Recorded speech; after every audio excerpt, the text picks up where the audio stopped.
Morning.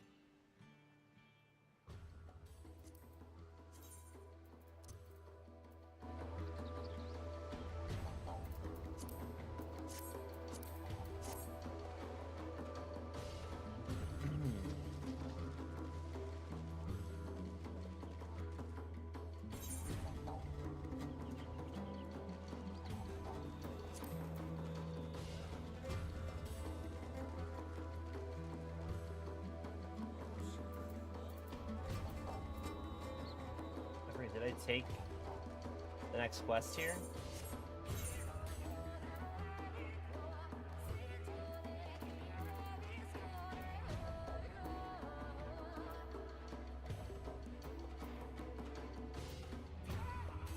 I'm realizing, oh, I have a lot of Reaper quests to do. I haven't done any of them. I should probably do those, but because I'm level 80 now. I should have done those ahead of time. None of my other classes are 80, are they? No.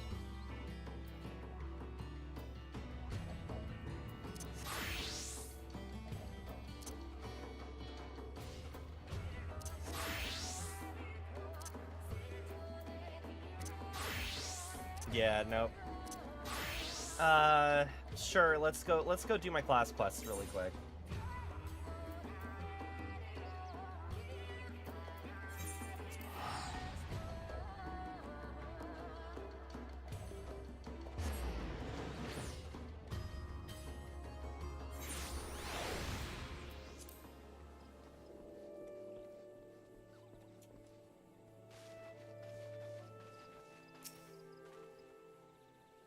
Man, before we set off, one of the circumstances of poor woodcutter's disappearance. They heard it disappeared nigh on a week ago. Got lost, some surmise. I didn't read that part. We questioned those closest to him. None could think of a reason he might want to make himself scarce. He'd even made plans to meet friends not long ago. I expect that promise will go unkept. Sounds like we can rule out a voluntary departure. I believe we can. The last person to see the man alive, so he took his next venture northwest. That's where we'll set our trap. Here, take these. One transfigure candle ascended like the void's favorite libation, blood.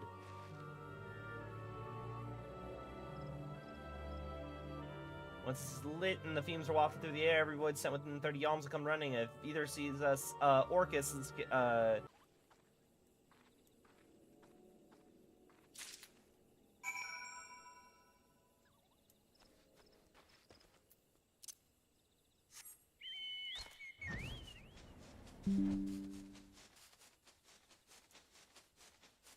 looks like that I disconnected there for a sec.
said the Void Scent was carrying this? Oh, Ring, where'd you find it?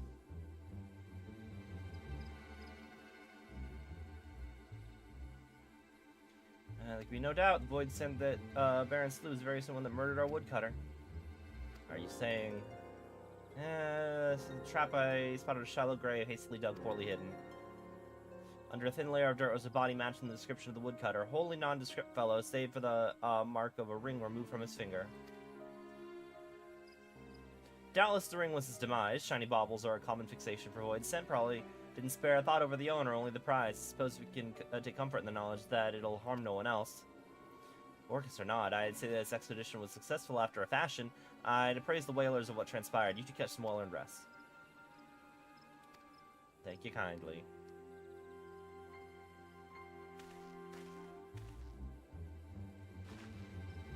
Well then.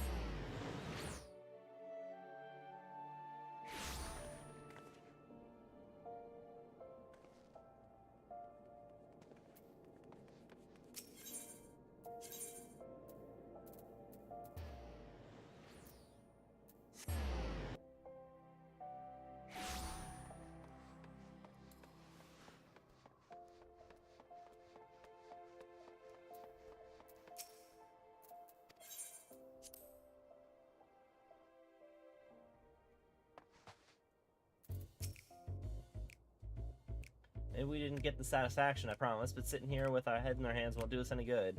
Let's be happy with one less Void Scent preying on the helpless woodcutters. Orcus will pay for what he did. I forget specifically what Orcus did. Glad to see Patcher for our mission. Apologies we couldn't make your first out more memorable. There's so much snapping. That's how long ago Orcus came into this world. Recosta any 2 decades of misery is how long ago Orcus came into the world raging like an animal free of this cage and leaving my family dead in its wake. Okay, yeah, he can pay for that. Grief he caused since then is immeasurable. No matter where his accursed feet take him, his hunger follows, and the realm bleeds to sate it. Of course, we aren't the only ones hunting him, but as clever as he is vicious, not even the finest trackers have been able to keep on his trail for long. Don't lose heart yet, boss. While you were away, I was making the rounds, and I might have found something that'll soon bear fruit. Argnus is following up on it as we speak. I swear, someday that man is going to keel over on my account. Still, there's no one else I'd trust telling me the difference between truth and hysteria. That being said, his work takes time to do right. Use this chance to hone your skills. If all goes to plan, the next time we speak, you'll have a golden opportunity to test them.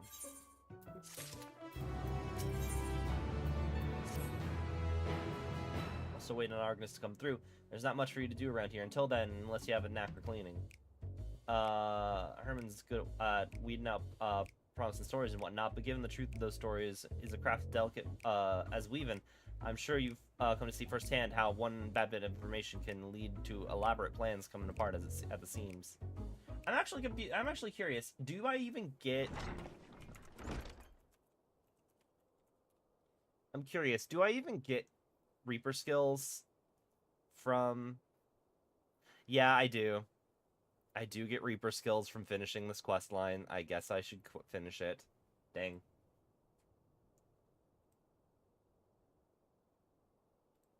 I may as well record because we're doing the entire quest line. Boss! Calm down, lad. Breathe. What's gotten into you? It's Argnus. He's been murdered! Oh no. Tell me I heard that wrong. I'm afraid not. The brass blades found him half buried in the sands not bells ago, just lying there like some bloody animal carcass. They're bringing him to Eric's burial chamber now as we speak.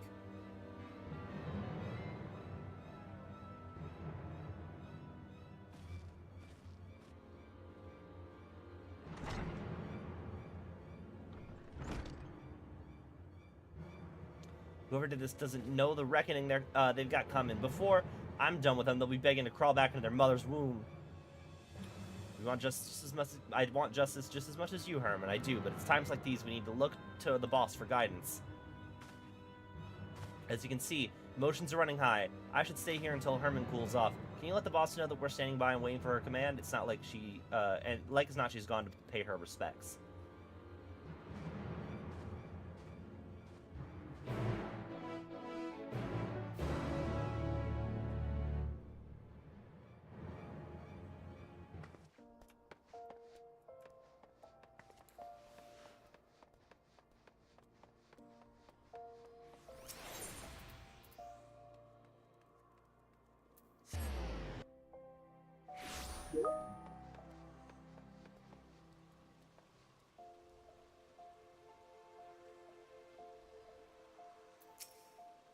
Sorry, I ain't in the mood for chit-chat.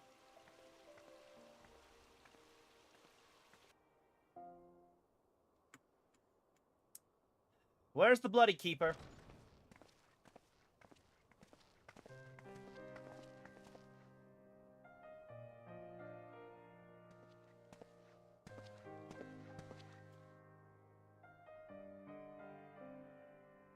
My lady prithee, the dead must be let to rest. The dead are going to have one more among them if you don't shut your trap and listen. The brass blades brought in a body not long ago. Show me to it. Ah, yes, they did. But are you the deceased family? If not, I'm afraid we cannot. Family? Family? Argnus was like a son to me. Like a son? Ordinarily, that would be... He is interred in the innermost coffin, however, I must advise you not to gaze upon his body. Too bad, she's gazing. She insists, and so be it.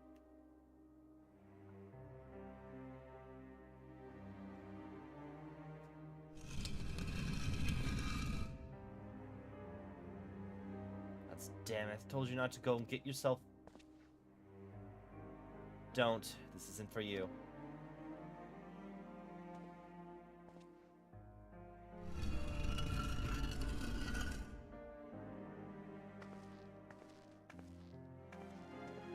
I'm sorry for barging in here and for all the bluster. If you can forgive my rudeness, promise me Argnus will get sent off well and proper. Of course he shall be. However, if you wish to inter him within the city gates, well, such sought-after space comes at no small expense. I don't care what it costs. Just send your man to Limir's headquarters to collect what you require.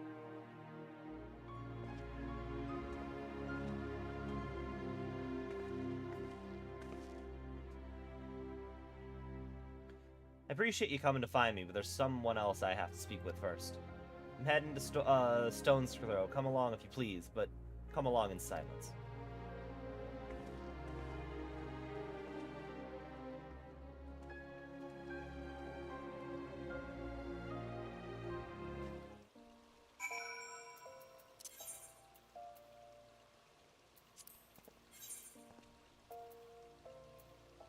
Okay, just teleport to Steps of Nald.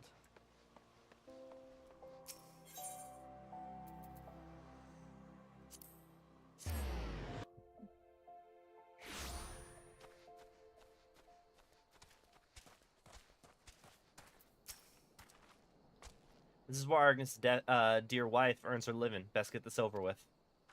Oh. He had a wife.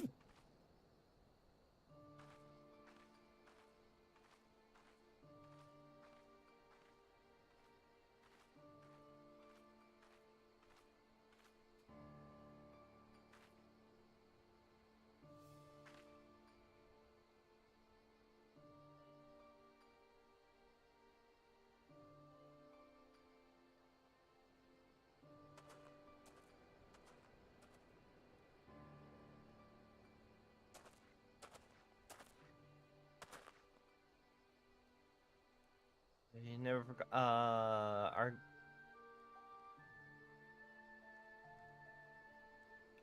Arnigus. I was moving where the G in his name was. Arnigus. Never forgot the debt he owed to you, that we both owed to you. Even so, his loyalty ran even deeper than that. It's a strange thing to look back on the people we were, a decade younger and a lifetime more foolish. Young lovers, proud patriots, blissfully ignorant, returning to Locus Amoranus, the cradle of our people. triumphant homecoming for the Garleans after centuries in exile. The once mighty invaders have been laid low and driven back from whence they came. And it was a banner day when Arnegus was honored with a post there. The honor and pride quickly faded when he saw the truth of Locus Amerinus. We hadn't just defeated our enemies, we had clapped them in irons and condemned them to a life of servitude. Descendants of those who'd driven out our ancestors out of the north so many generations ago, made to pay for the crimes of their forebears. Superiors were certainly pleased with the poetry of it all. Arnegus, however, could not simply look away from their suffering, let alone take pleasure in it. Confronted with the reality of the place we would call home, his conscience was demanded that he take action. He began cooperating with the resistance, but the eyes of Frumentarium are all-seeing, and before long he was out as a sympathizer. 'Twas only by the good grace of good fortune that we escaped with our lives. I've often lain awake at night wondering if he'd outlived his usefulness to the resistance, or perhaps it was a petty senior officer that orchestrated our fall. Regardless of the cause, the outcome was the same. We could never return to the Empire. We fled to Eorzea by way of Rods at Han, the only route open to us. It wasn't soon after stepping on foot on the docks of Limsa Laminza that your luck ran out, as I recall. Stopped by Yellow Jackets and accused of being Imperial spies. Aye, we still managed to make an escape. We ran, terrified that our pursuers would one day catch up to us. That is, until we met you. Had you not taken us under your wing when you did, I shudder to imagine our fate. Gratitude's the last thing I deserve, lass. If I hadn't sent Arnegus off on my damned fool's errand, he'd still be alive. It was Orcus that killed him, and no mistake, he died for my vengeance. I can't tell you how sorry I am. You needn't apologize. I know he was happy. So long as he was helping you, he was happy. The blame for his death doesn't rest on your shoulders. It rests on the man, the monster that murdered him in cold blood, and I expect you to see that he answers for his crime, for me and for Arnegus.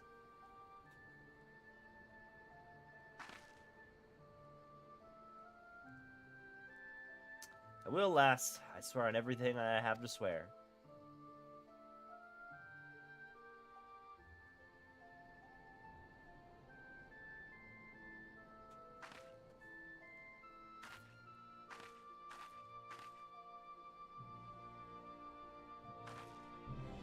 We need to talk. Somewhere with fewer prying eyes. Come and meet me at the bridge to the north.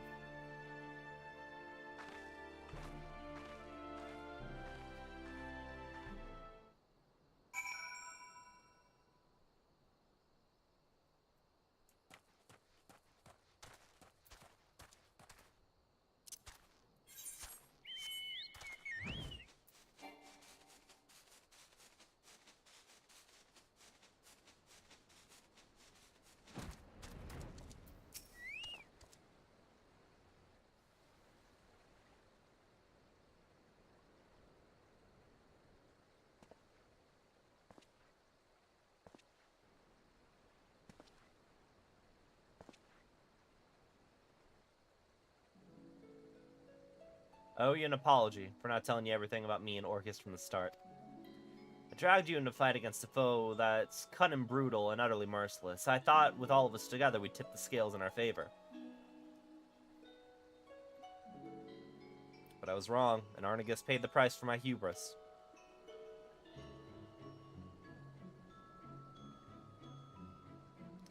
That void scent we tracked in the Black Shroud was likely one of Orcus's minions, but I was too caught up in my grand scheme to realize it at the time. I should have thought about why it tried to hide that body. Your common void scent wouldn't have the guile to bury a kill, but what if Orcus had taught it that as a way to throw trackers off its scent and to dangle bait for me and mine?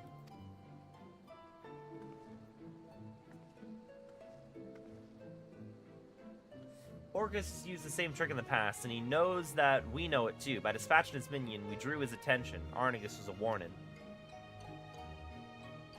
Orcus doesn't give his prey swift deaths. He toys with them, cuts into them, and savors their screams. That's how I knew he was responsible.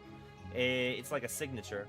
And the way he leaves bodies when he's had his fill, I only pray Arnegus doesn't take that suffering with him to the next life.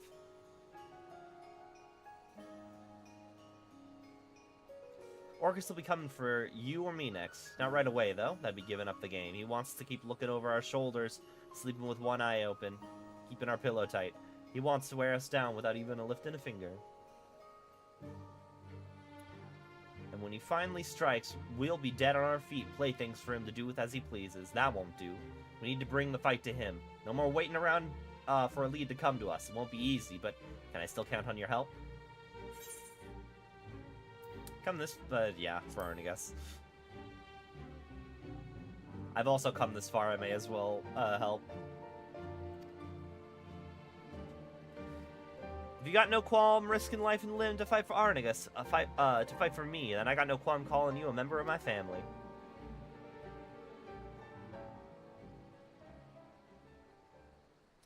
Family, a curious word, that.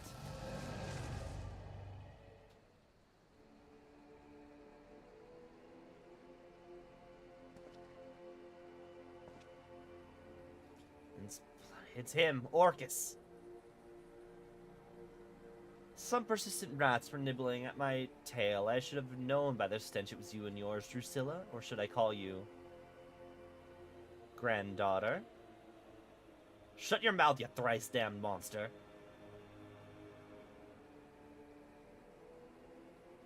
Monster? Is that any way to greet a beloved elder? Children these days.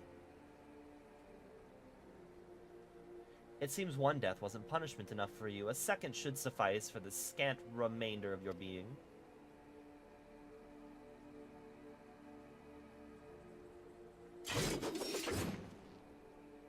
We're ending this here and now. Follow my lead. I thought we might savor our reunion a while longer, but if you insist, I shall feast upon your beating heart here and now.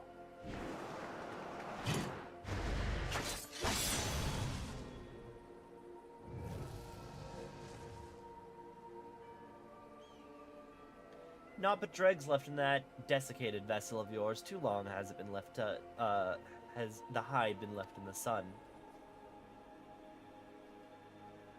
But your family has been replenished with fresh blood, I see. My, what a bounteous soul this one has. Your sight may be dull, but your eyes are as sharp as ever. Blinding as the sun, pure as the snow. I wonder if he'd have the soul line... Oh, good. I wonder if he'd have the soul line if I hadn't beaten Shadowbringers. I thought to make quick meal of you, but perhaps just this once, forbearance is in order. Such a singular specimen must be given time to fatten until, to fulfill its succulent potential, 'twould be a travesty to consume you ere you achieve perfection. When your soul is ripe with fear, swollen with hatred, and fit to burst with despair, I shall return for you, and I shall gorge. Until next time, sup well, my growing whelp.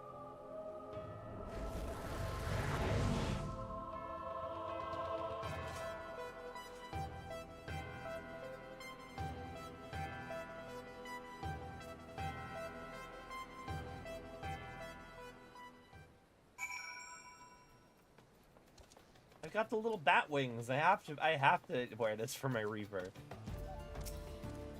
Curse these old bones. He was right in front of me. I could have ended it in one swing. For a moment, just one moment, I saw it all again. My family slaughtered, lying at his feet, my life slipping away, and that was enough. Doubtless you have had more than a few questions. I'll answer them, I promise, but now's not the time, trust me. Send it around kicking the sand won't change what's done. Let's return to our headquarters and let the wind cool our heads, and then we can consider our next course of action.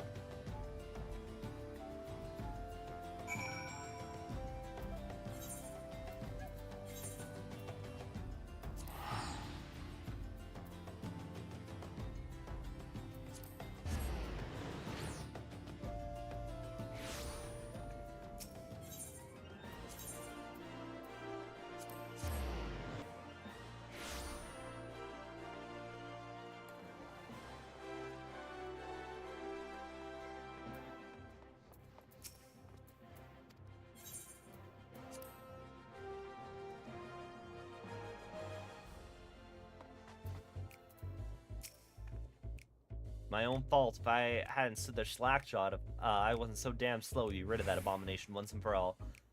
What you saw used to be my grandfather before Orcus took over. He looks green enough to be my grandchild now. Trick of the void, like as not.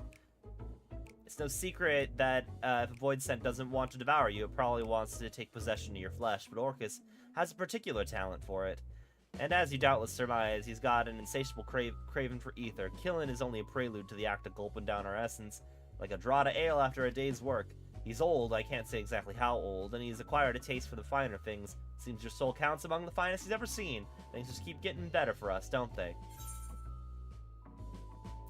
Won't be the first time someone set their sights on my soul. Is that so? Used to be an prize pig, are we? Any road, it's clear that safety's no longer something we can take for granted. Not even a crowded street, not even the middle of the day. Keep your eyes peeled and watch for those terrible red eyes. We're sitting chocobos at the moment, but I'll think of something and send for you as soon as I can. Until then, never sleep far from your sight.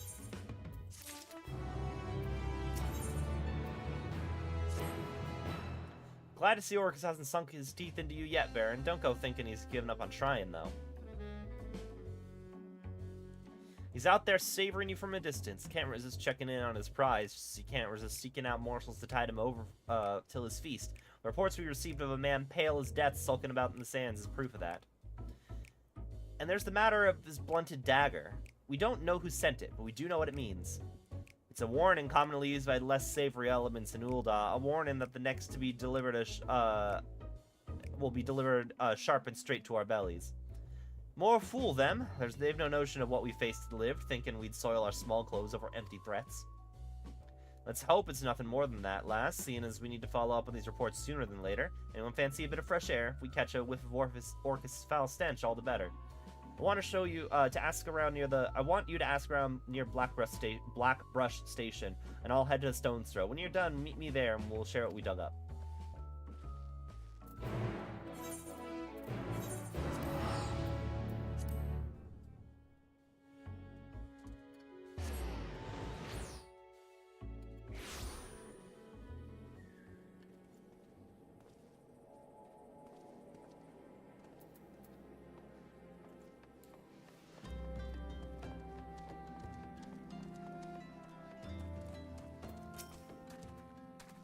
Recognize that self-assured stride, the mark of a man ready to take on the world and then some. You must be the Eorzean Reaper the boss sent word about.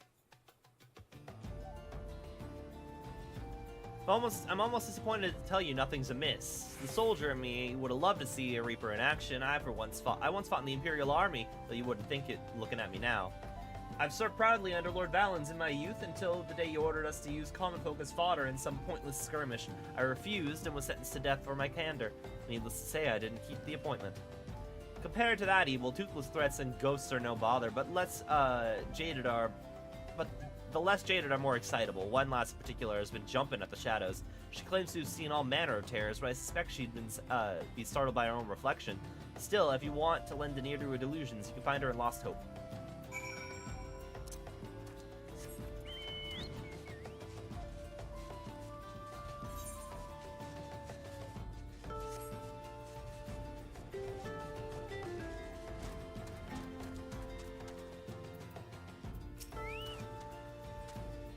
Oh, hello, who are you?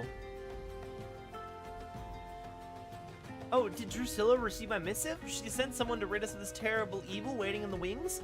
Truly she cares for us as if we really were her flesh and blood, which is more than I can say about my own. Not once have I longed to return to the life of comfort I left behind in Garlemald, and I have Drusilla to thank for that. She isn't the reason I left home in the first place, of course. Had I not met my beloved, I would likely be feasting on lemon cakes and ignorance. In ignorance of love, of freedom, I found the former in Garlemald, the latter in Eorzea.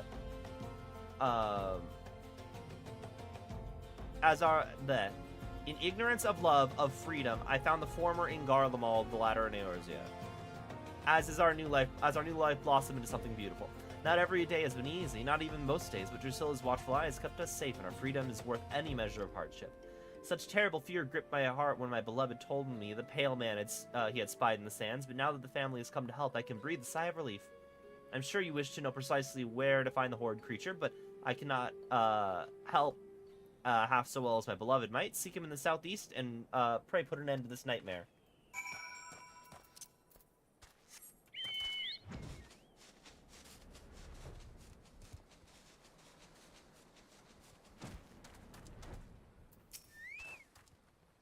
Live dandy.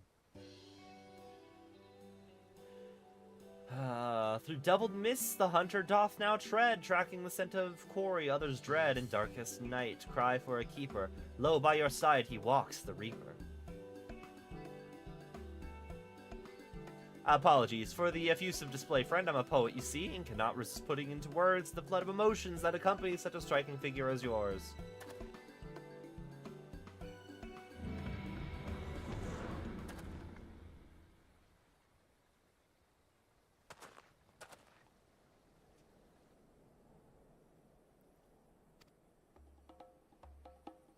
Monster!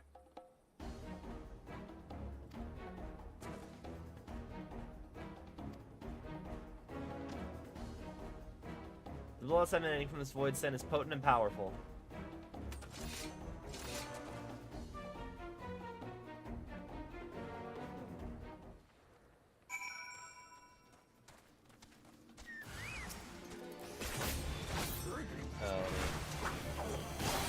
Hexblade curse this man.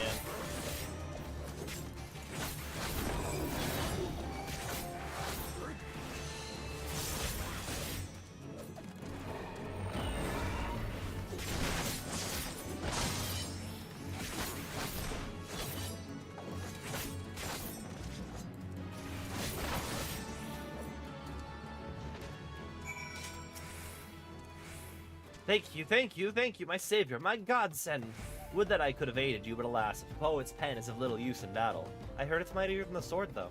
Unless, of course, the battle involves not swords and scythes, but words! Just ask the sire of my beloved, who is even now licking the wounds dealt by the invective verse I composed after he had the gall to forbid our union.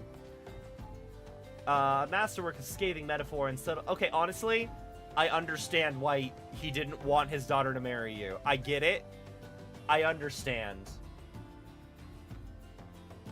For all the pretensions, nobles are anything but subtle in their rage. We were forced to flee and abandon our homes with only love for sustenance. Nevertheless, I've regretted not a single moment of our life in exile in Eorzea. We found an unexpected treasure. Freedom. Freedom of mind and freedom of heart. But I digress. Surely you did not seek me out simply to save my life and leave with a nod and a smile. Did you wish to commission a poem? No. Pale man, I encountered him whilst wandering the arid wastes in search of inspiration. I felt the gaze of some terrible presence upon my back. When I turned to meet it, he was standing there, grinning like a butcher in a bullpen. He wore robes much too thick for these scorched sands, and his skin looked as if it had been kissed by the blazing sun. Never been kissed by the blazing sun. Worst of all, his eyes were as two bottomless pools of blood. I feared my end had come, but then he vanished as quickly as it had appeared. Perhaps I'd been reckless. Recent incidents made it clear that the cost of inspiration is higher than I'm willing to pay. I shall return to my beloved, for both for my safety and hers. Thank you again, my savior.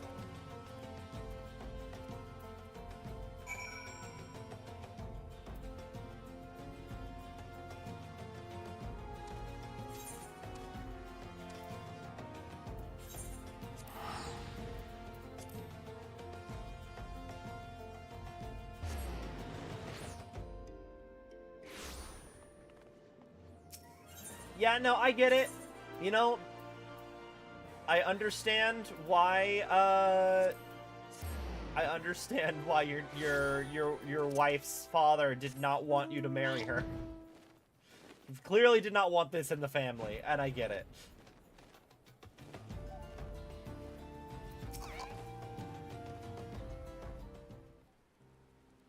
Yeah, these are the Reaper quests. I realized I wanted to continue the Bozja quest line, but I realized I need to finish Reaper so I can make sure I have all my skills. There you are.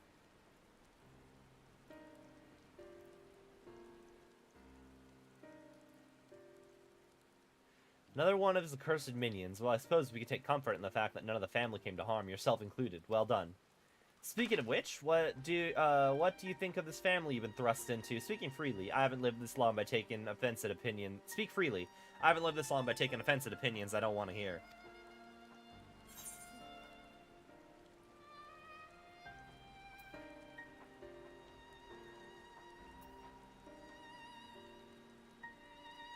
Doesn't matter what I think, does it?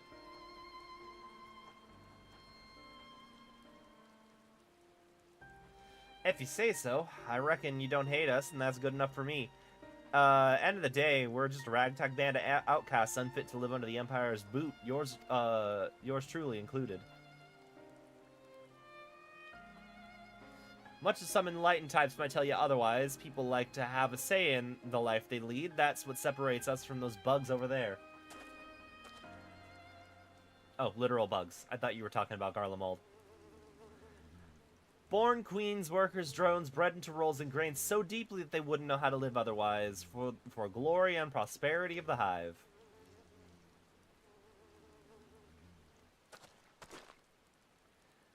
We've got it in us to be different. Might be born into farming, soldiering, or politicking, but we can choose to walk a different path whenever the fancy should strike. Tain't in our nature to accept our lot without question. No, we gotta believe in something, put our faith into it. Only then will we deign to march in step. And indeed, faith of a savage stripe is one way to get us dancing to the same tune. Others might be compelled through faith in logic or law, intangible, invisible, yet cause enough for killing and conquering if it suits the queen.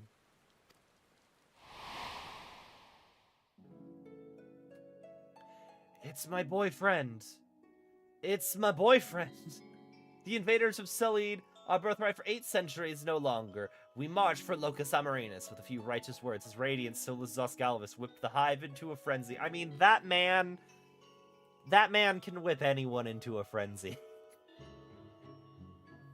Anyway, once the fires burn and the passion of the masses can't soon be quelled. That was once a wish for home became a holy mission to spread enlightenment. Enlightenment which would not suffer such beliefs as the beastmen held. Countless scores rendered up their lives on the ample altar of the Empire until an entire continent was united under a single Magitech fist. Yes, but it's a handsome Magitech fist.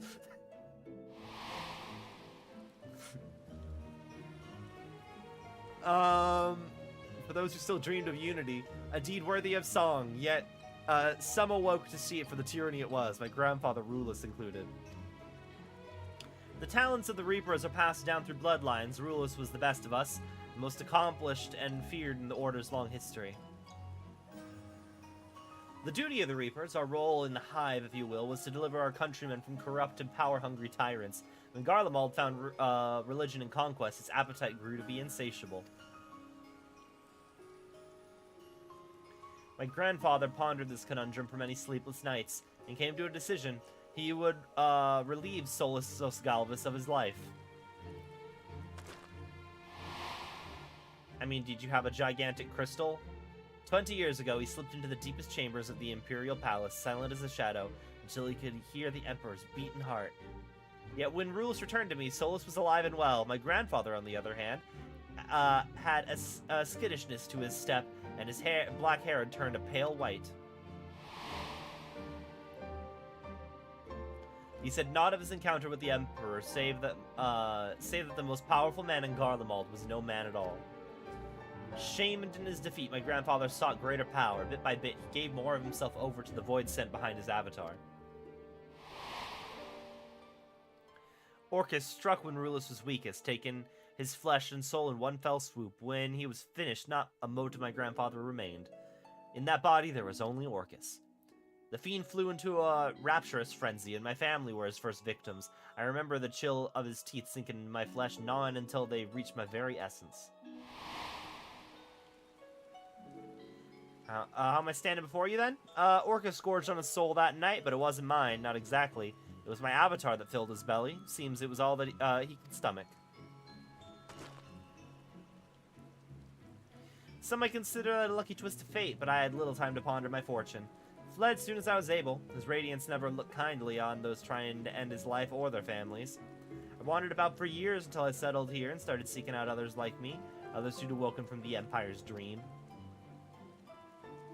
Lemures is what we call the spirits of the dead in Garlean tongue, and a fitting moniker if there ever was one. Waking up from a long sleep ain't unlike climbing out of the grave, I can attest to that. Son of a bleeding... Remind me not to give such long-winded speeches when the sand's blowing in my face. I'm heading back for some ALC at the headquarters.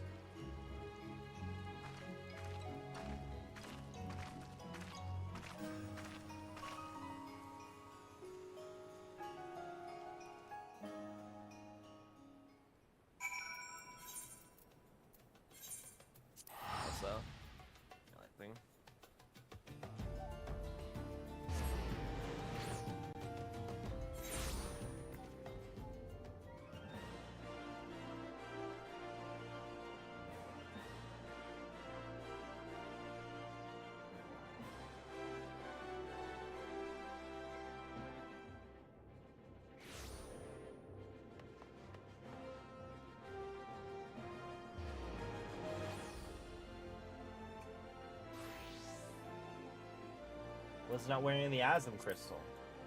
What if I need to use the duty finder? Alright, let's...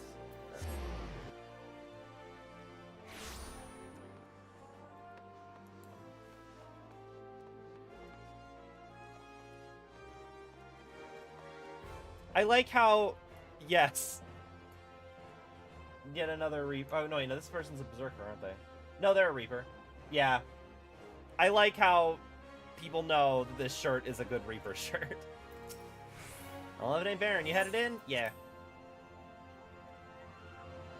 Grandpa, 1v1 anime AMV to Emmett Selk and lost. Tragic. Man got possessed because he failed to practice self-care, even more tragic. Yes. Welcome back, boss. How's the family? Shaken but unharmed aside from some tousled hair and a mangled verse, Orcus left one of his minions behind as a gift. Baron made quick work of it. You always said he was the keeper. You have an eye for the fierce of heart. I'd wager he could slay Orcus all on his own. Not that we'd let him take all the glory.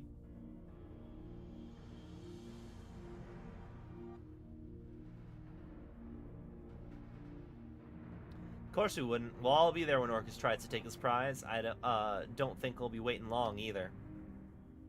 About 2 more levels.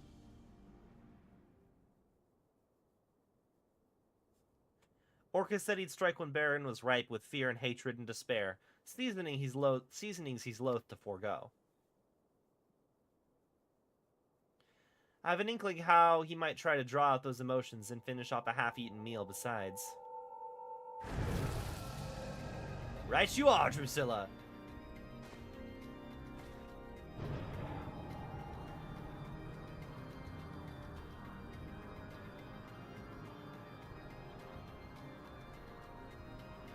How many nights did you mourn your lost avatar, the wellspring of your power? I must say, it was quite the dish.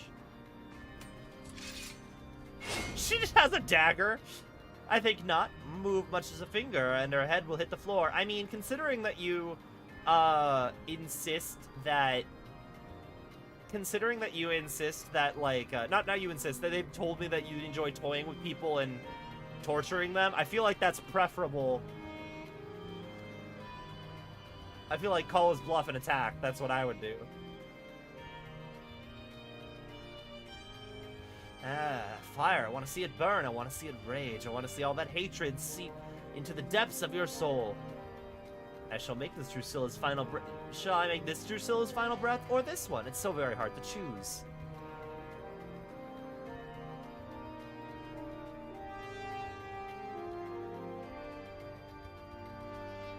I was right not to give in to my baser instincts, to allow the thought of your taste to simmer in my mind as you and Drusilla formed a bond, a kinship even?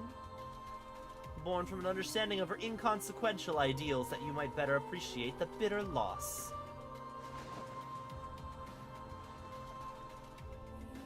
Perhaps I should wait a while longer to let the flavor of your hatred mature and the tang of your malice ripen. I can make use of Drusilla yet, revel in her screams, exult in her misery. How splendid it will be. All the while, my prized piglet growing fat with loathing and succulent attack him right now! We've been through Shadowbringers! This bitch is nothing.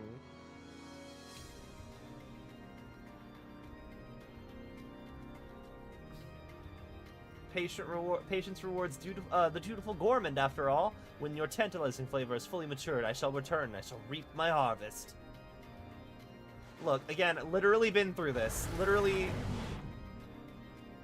Emmett Selk was like, oh man, when you're ready to explode into a Sin Eater, come and hang out with me at the bottom of the ocean.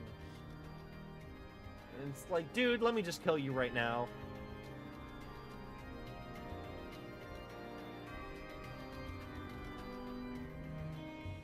We've had so long to get used to Drusilla, an entire other quest since we met Orcus.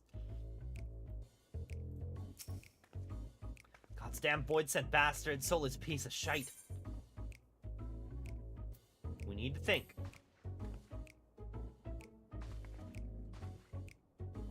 I know, now's not the time to lose my temper. Deep breaths, cool heads.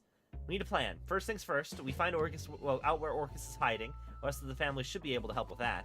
In the meantime, you need to prepare. I know you're good, but we can't leave the boss's life to chance. Sharpen your skills and your sight, and then sharpen them once more.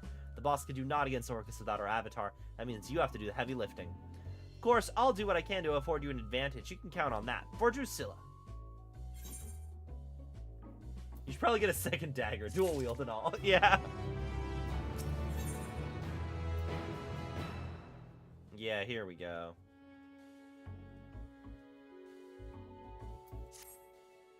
I need those skills. When I get my hands on him...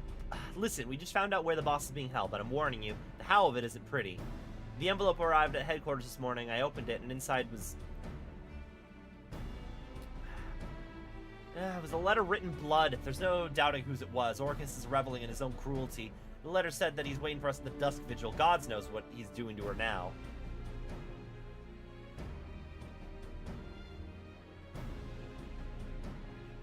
Yeah, I'm also a Dark Knight.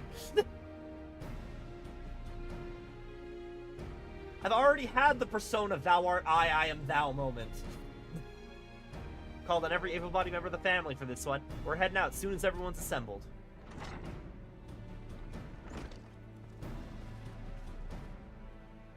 Why is the poet man here? We're here, Herman.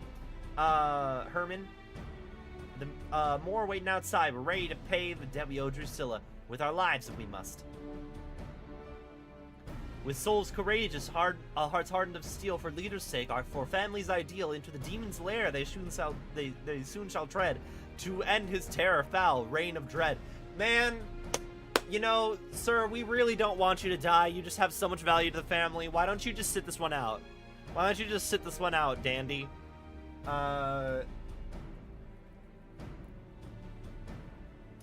The boss would beam with pride at the whole group of cold-blooded killers, and also a poet. Ready when you say the word.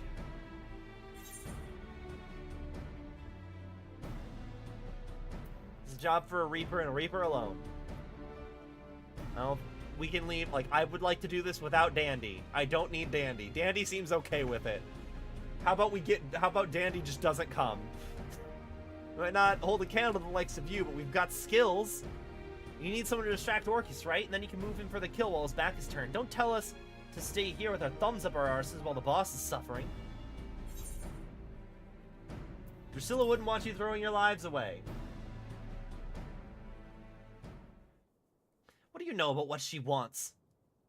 Listen, maybe he's right.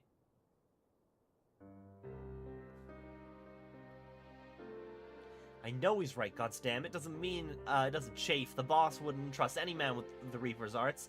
Baron's proven himself worthy time and time again. If you're going alone, take that with you.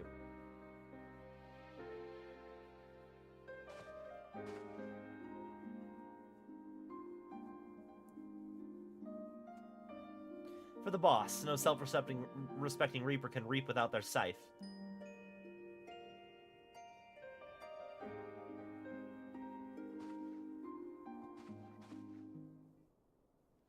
Yeah, I don't see him having. Look, I don't see him having a bow there.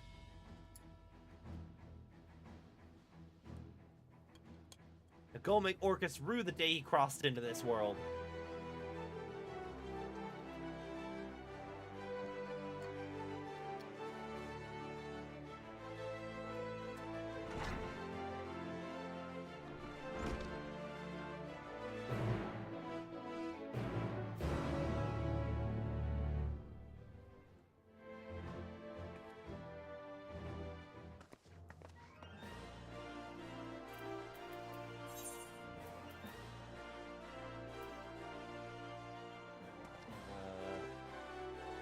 God, it's the Dusk Vid. God, I hate... Why is it on the other side of the map? Why did they decide this was where they wanted to place that dungeon? Okay, let's... Why is there only one teleportation point on this entire goddamn map?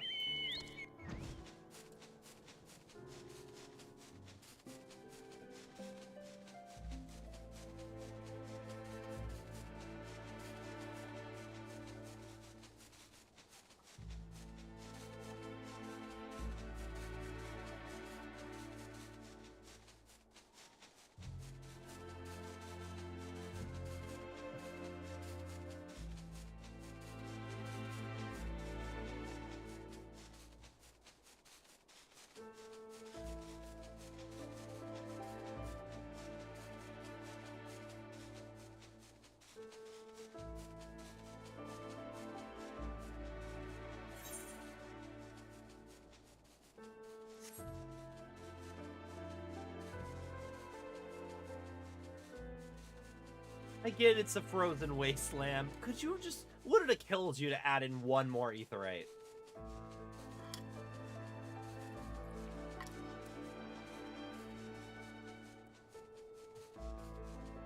Oh, Hildebrand zombies are living here too. Can they help me out? Actually, I haven't done the quest in this part. I haven't done the quest on Baron yet, so I guess they aren't here yet.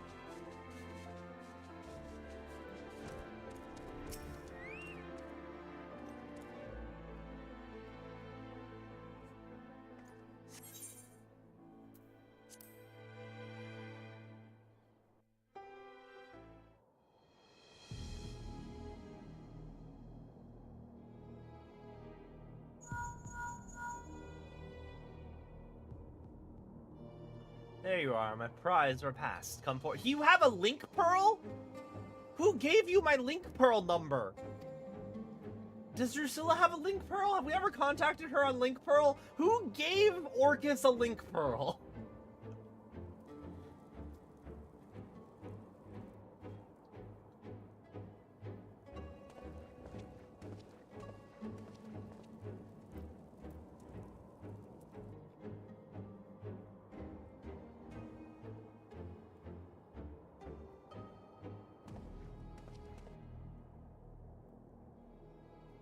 Orcus is inside Drusilla now, isn't? No. He's not. I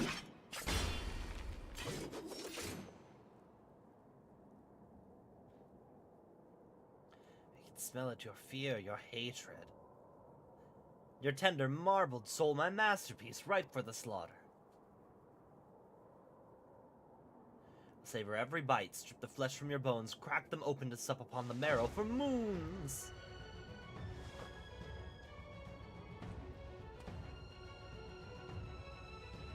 How I hungered and thirsted in rapture by the thought of your sweet essence trickling down my throat.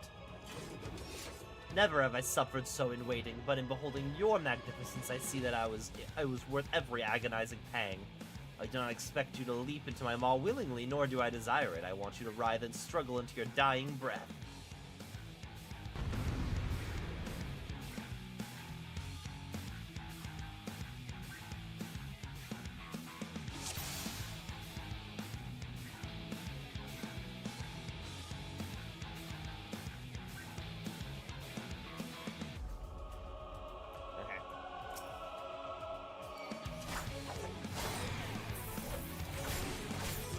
Nope. Nope.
Oh,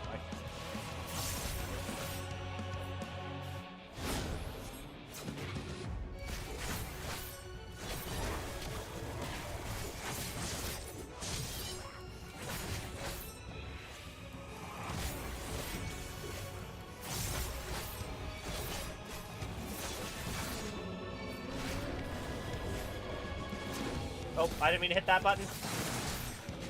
I had to hit this button. Or no, this button.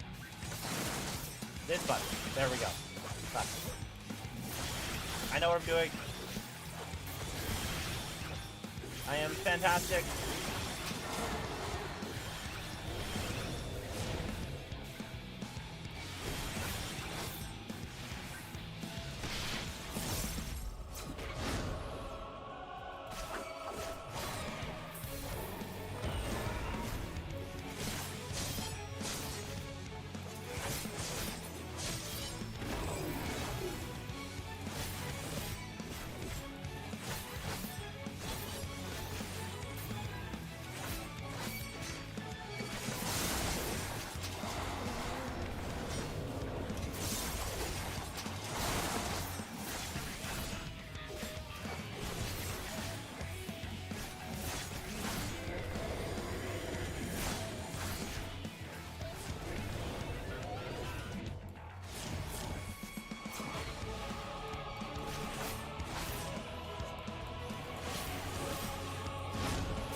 Man, you're only at like a quarter of your health. You're not towards dying yet.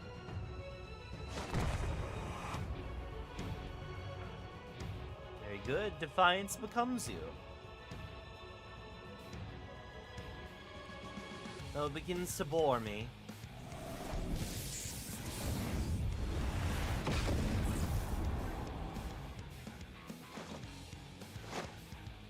A noise, rather. 'Tis past time you bared your belly for my blade.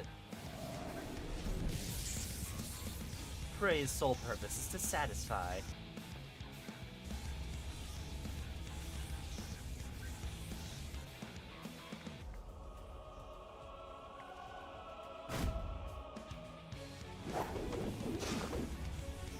My word, your aim is terrible.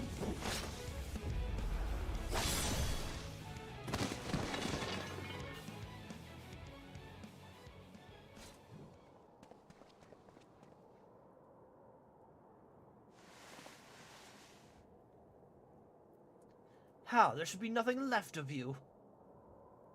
Should I learn to chew your food more thoroughly?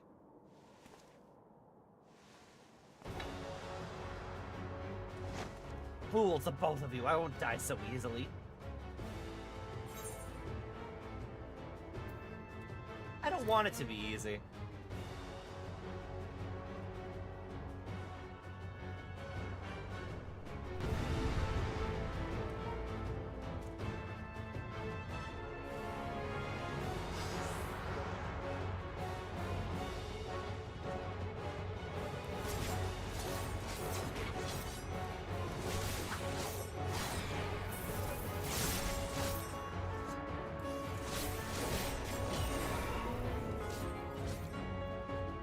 Oh god.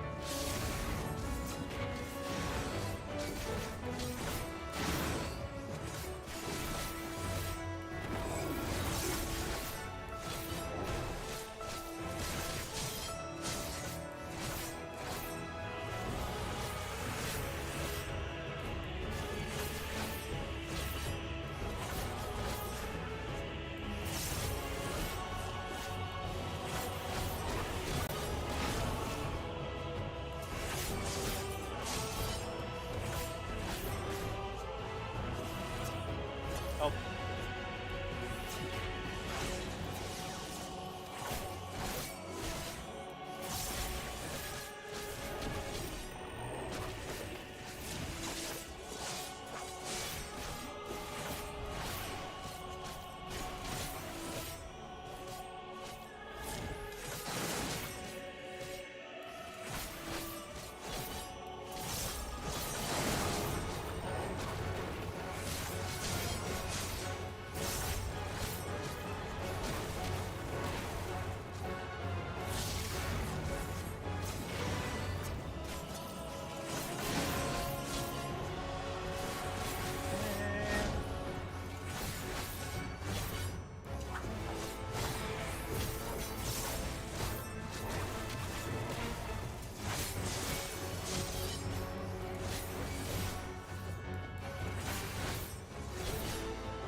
Hey, Drusilla, maybe move?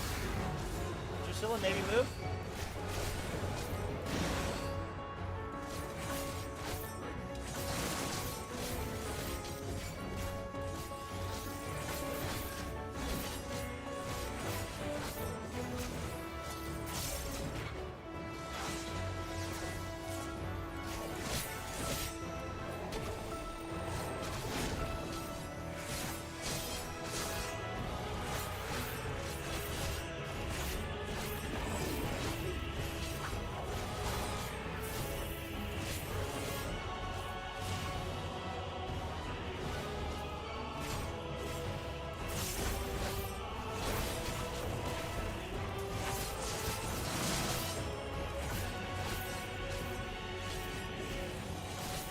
I enjoy how these attacks actually give me a very direct, either he's standing in one side so you can hit his side, or he's standing so you can hit his,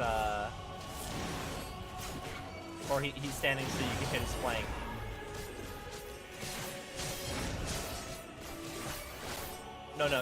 back or flank. Side and flank are the same thing.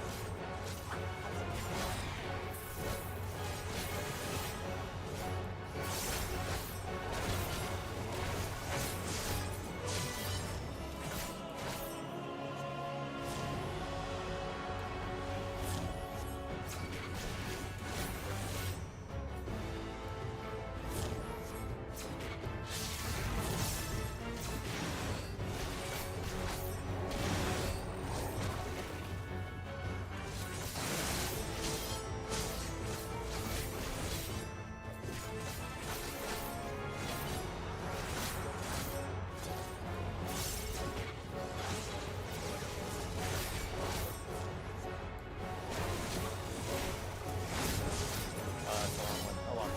He's dead.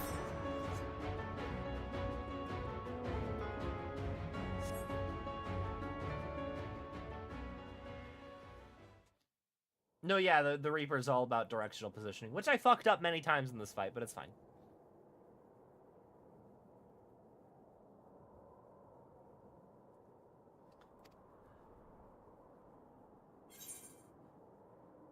The honor's yours, Drusilla.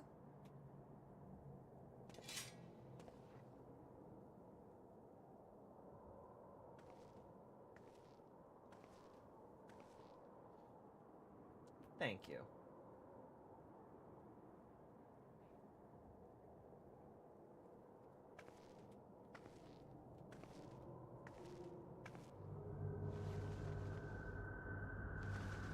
Dripping with fear, boiled in hatred, I can still smell its exquisite aroma.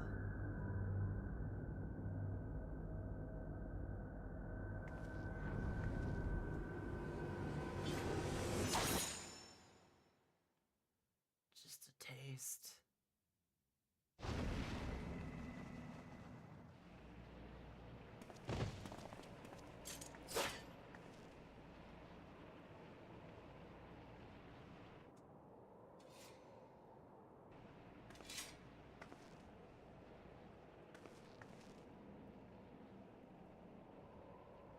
It's done. Let's get back to headquarters.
Sorry for causing you all no end of worry and tracking me down. You risked life and limb, and for that I thank you, all of you.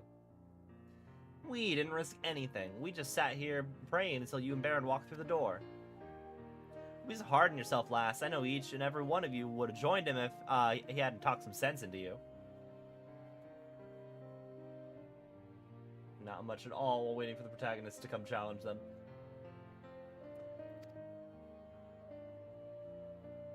We owe you our lives, boss. We owed it to you to return the favor. You're more than I deserve. Who faces them they hold dear into a personal vendetta? Who leads a family to their death? Arnigus was no fool. He knew and accepted the risks. He placed his faith in you because he believed Orcus had to be stopped, and he was right. There'll be no more victims to mourn. He helped you to achieve that victory. It'd be enough for him, and it'll be enough for me. You're right. This ain't the time for sulking. Arnigus would be the first to tell me that.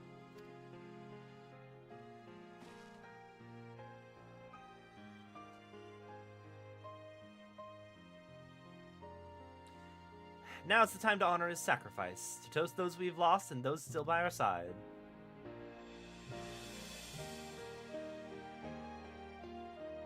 And I'd like to thank the brave soul that led us here. That means you, much as I'd like to take credit for Orcus' demise. It was a long, bloody road, but this marks the end of your first assignment as a Reaper. And also your last. I don't think there are any more Are there more Reaper quests after this? Does it go to level 90? I don't think so. What an assignment it was, eh? You might not be Garlean, but you tackled your task with a singular resolve that it impressed the most hardened soldier. I'm proud to call you family. We may have founded the Lemures to provide a home for wayward Garleans, but we're not so different, Garleans and Eorzeans. No great revelation that, but moments like these help to put it all into perspective. This family was a dream that gave us the strength to survive in a strange land. But the beautiful thing about dreams, if you ask me, is that they can change, and they can get better. So I say that from this day forward, the Lemures will be united not by origin, but by purpose. Brothers and sisters bound by shared convictions. I don't think anybody will object to that, boss. The Lemures are ready to welcome people of all stripes. I don't know, actually. I did the role quest for Shadowbringers because I had to, and I never got a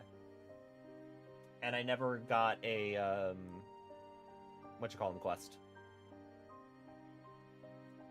I never got a summoner quest.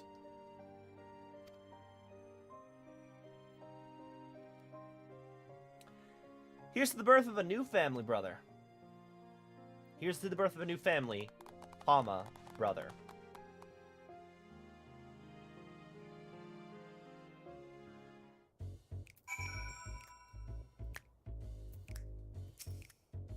What a day it's been, eh?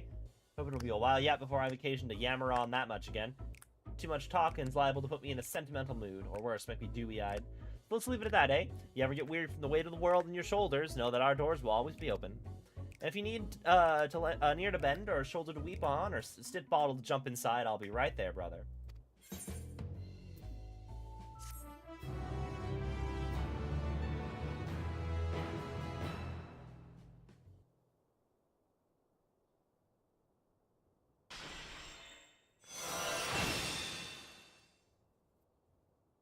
Pokemon Coliseum core music, for sure.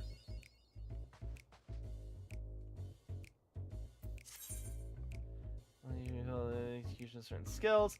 Death Gauge, stacks of Lemure Shroud can also be consumed to execute Void Reaping or Communio acquired at level 90.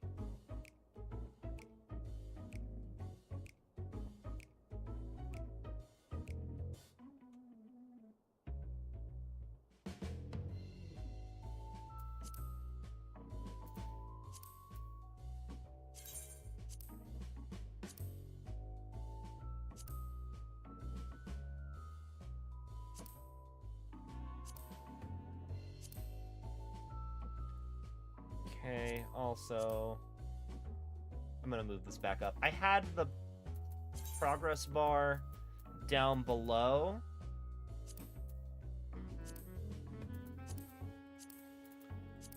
But now I'm gonna scoot it back up over here.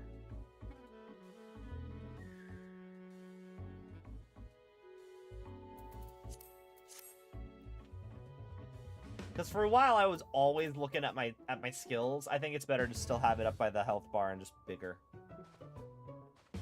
Alright. Let's head back to House of the Fierce.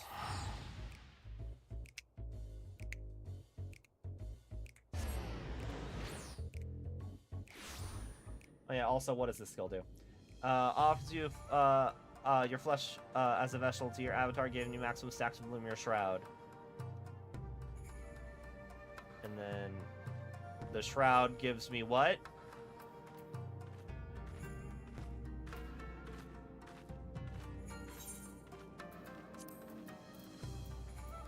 What gets modified by Lemure Shroud? Is it the whole give it thing? Can I not do that unless I have Shroud?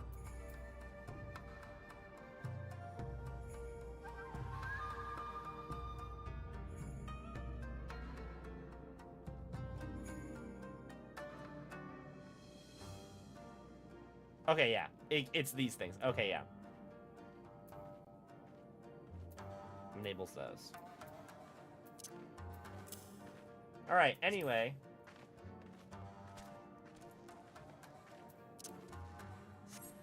See, I understand that reading your skills explains what they do, but honestly, when I start reading them, my brain slowly turns to mush, and I find things a lot better when I just...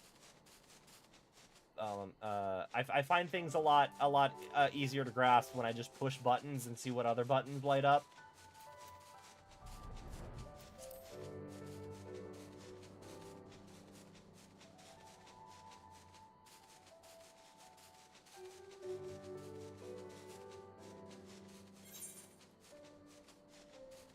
Oh, wait. Oh, no, it is over here. Shit. Okay, also, why is there no Ethernet shard either here or in the Doman Enclave? Do I have to fly here every single time to get to the Doman Enclave? Is there no faster way?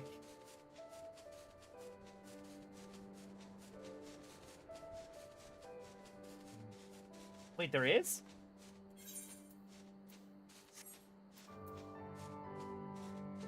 Have I had... Maybe I just forgot. Because they had me fly to the docks last time. Others? No, Grant. Far East. Oh god, there is! What do you know? Never mind. Ignore me. I'm stupid.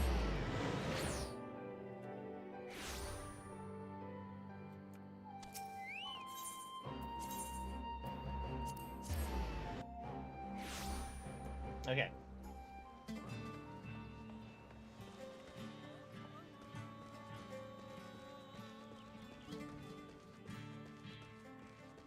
Oh, also...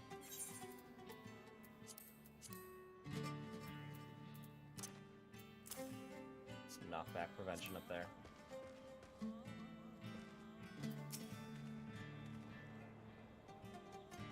I should find you here of all places. Though I suppose that's only right considering I followed you. Well, my well of inspiration is run dry, you see, and my hope that a change of scenery might offer impetus for my work that my work requires. And time again, you've proven a proven knack for finding fascinating locales, with equally fascinating stories unfolding soon after. Which, when such a tale finally does unfold, I should very much like to hear it. No, I'm good.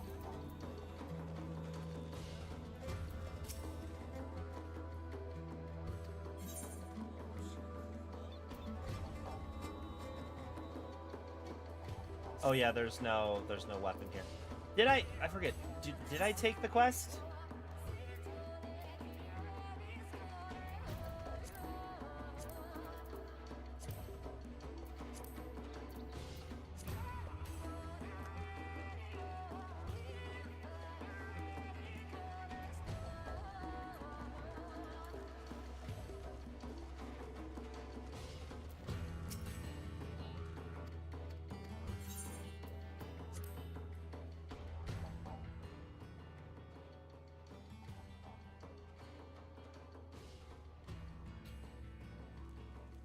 That'll fall in the mind of a dear companion. How thrilling, how compelling. Please tell me more. Am I getting, like, Emperor Varus Savage? A specter of the late Emperor Varus, I suppose even a figment of one's memory, assuming sufficient creative liberties are taken, can prove as fearsome as a man of flesh and blood. Admittedly, I cannot claim to have witnessed his prowess firsthand, but who has not heard tales of his savagery, his unparalleled might? I do believe the inspiration has struck, my friend. The brutal battle of words which preceded a nightmarish clash twixt Emperor and the realm's great liberator. You would dare approach me, thus Lord Varus scoffed. Where men of greater strength than mine both would flee, you are dared to commit such folly. To which the liberator coolly replied, how else am I to smite thee?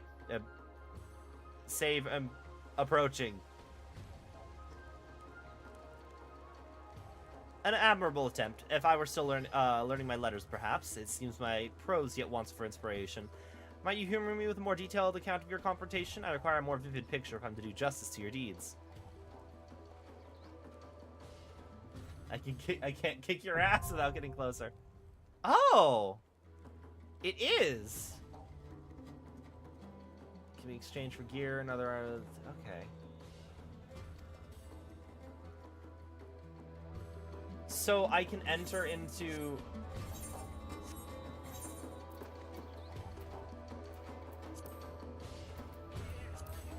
Yeah, it literally is Emperor Varus Extreme, but I can enter it with people this time. Okay, cool. Where's the quest, though? Where do I continue things here?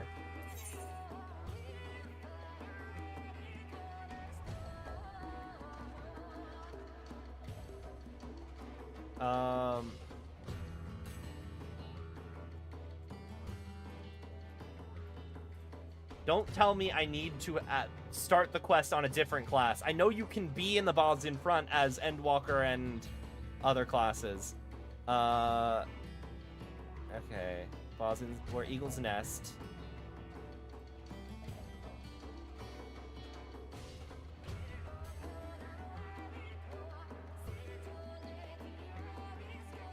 Previous quest, Bozjan incident, and fire in the fort. God, don't... I do have to.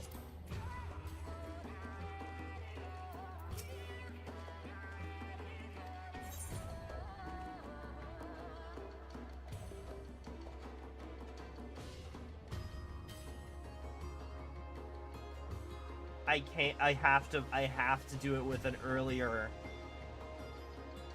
I can't do it with Reaper. God damn it.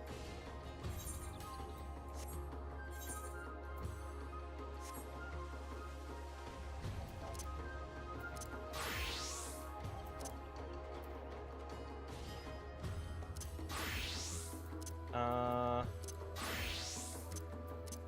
probably get Astro higher.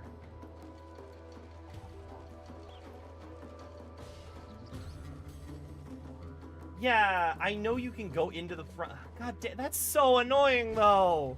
Why can't I? There's no other way to get in.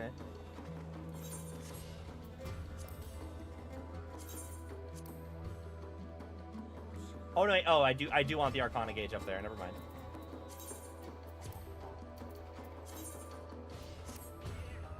That's where my party list is.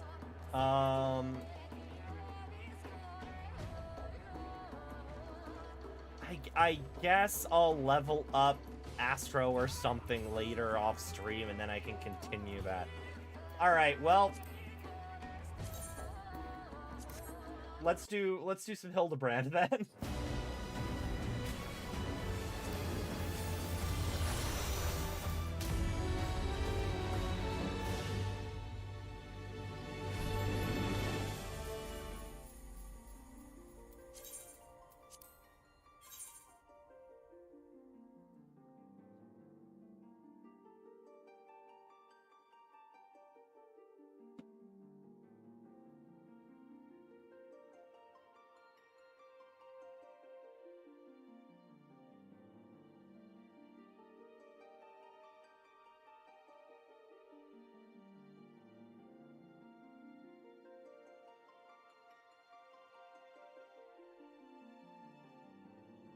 Yeah, in my head I was like, yeah, sure, I'll just do Bozja on Reaper. That's fine. Dang.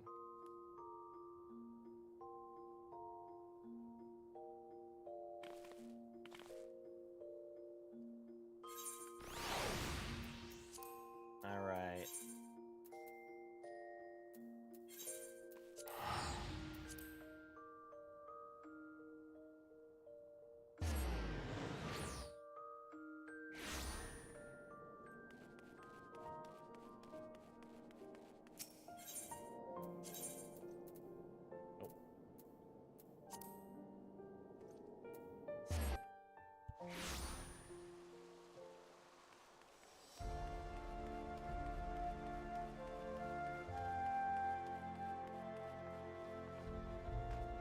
What's up, Gigi?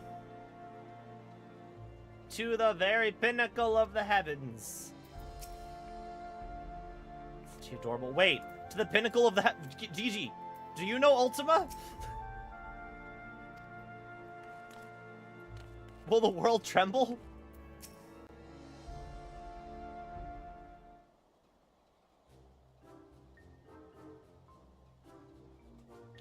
Verily shall we scour all creation from the deepest pit of seven hells to the very pinnacle of the heavens for answers we seek. Oh no. Every day shall be filled with grand adventures, the stuff of fairy tales and legends. Huzzah! Grand adventure to the deepest pit of the seven hells! Just so, such is the creed of Hildebrand, Agent of Inquiry, Inspector Extraordinaire.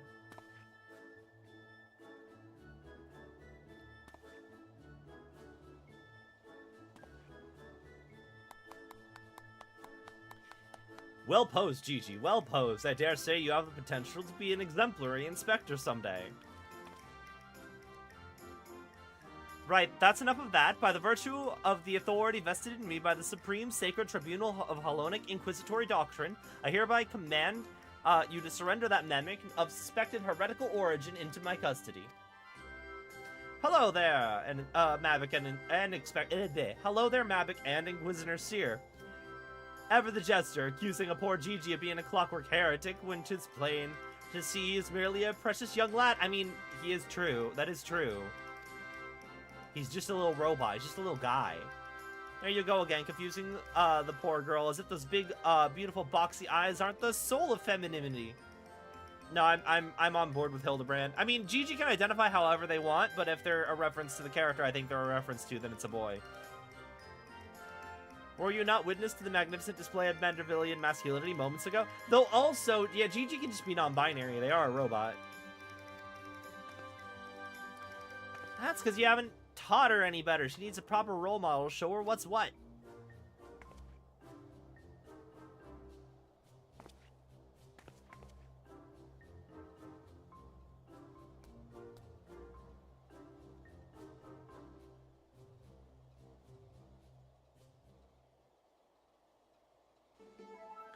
Master Albrecht, Inspector Seer, what's all this commotion? We can hear you from the courtyard.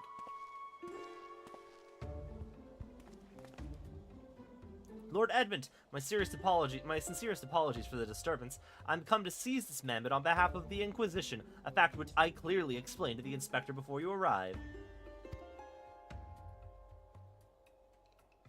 At which point, they set to bickering about the contraption's gender.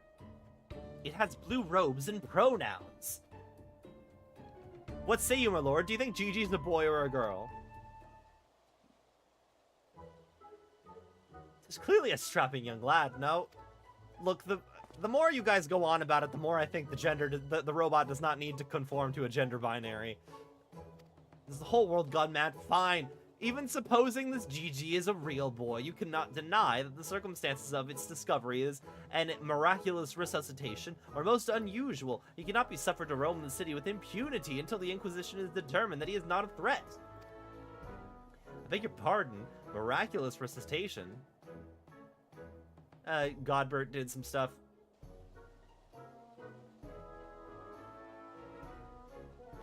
I see. Then until such time as Gigi recovers his memory, mayhap it would be best if you adopted him as a ward of House Manderville. I will even stand as witness here and now, if you wish.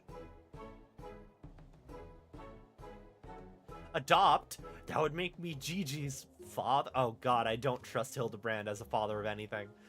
Doubtless the Inquisition would think better of taking any action which might threaten the cordial relationship between our two houses. Yes, of course, I'll do it. Hildebrand, Agent of Inquiry, Inspector Extraordinaire, hereby do grant to this child the patronage of House Manderville. Papa Hildy, Papa Hildy! The inspector's finally become a father. It's so beautiful. Quite. Now you need no longer fear the Inquisition. You're free to show Gigi off to our fair city. Indeed, I strongly encourage that you do so. Mayhap, by the grace of the Fury, something will jog its memory. Hildebrand is not ready to be a father. No, he's not. Thank you, Lord Edmund. I shall not forgive this kindness. Forget this kindness. Not, yeah. Come, my faithful assistant, my beloved son. We must away.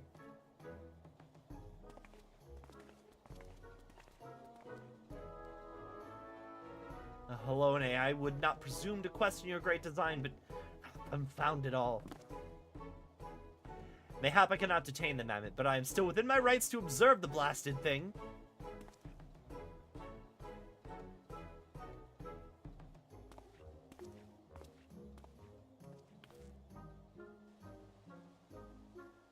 Lord Godbert will be pleased to hear that his son is hale and healthy as ever. Not that I would ever presume to meddle in the affairs of another father's behalf, and certainly not without consent.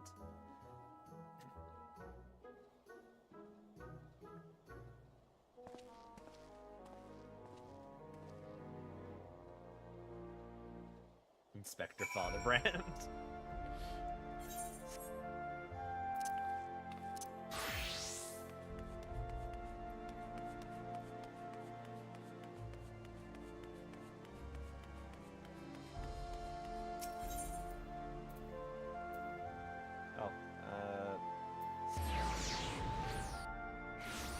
Hildedad!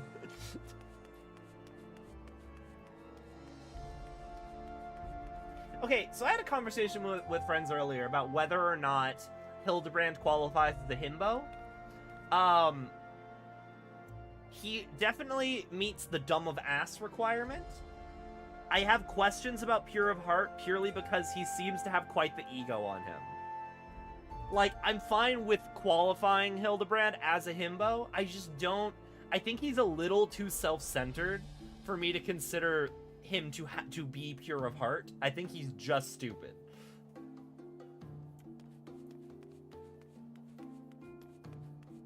I think he can be pure of heart while having an ego. Okay. It's fair. Core, look at them halberds. I've never seen such a well-armed building before. Judging by the size of their estate, they dwelt the rival House Manderville. How long must I stand around waiting for that mammoth to do something passably heretical? Come now, Gigi. Surely gazing upon this wondrous work of Ishgardian architecture stirs something within your soul. The grand manor house of Drinmelibster.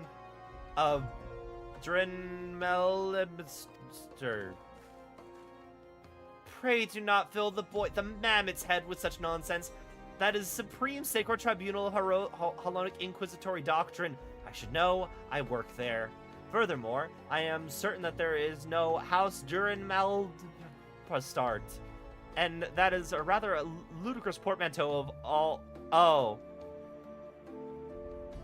Durinmaltem. Yeah. Where's for Tom? Okay, Durinmaltomstart. Durinmaltomstare. That is, Durinmaltomstare. That's a rather ludicrous portmanteau of the four high houses, including that esteemed house, which, but recently stood as witness to your adoption.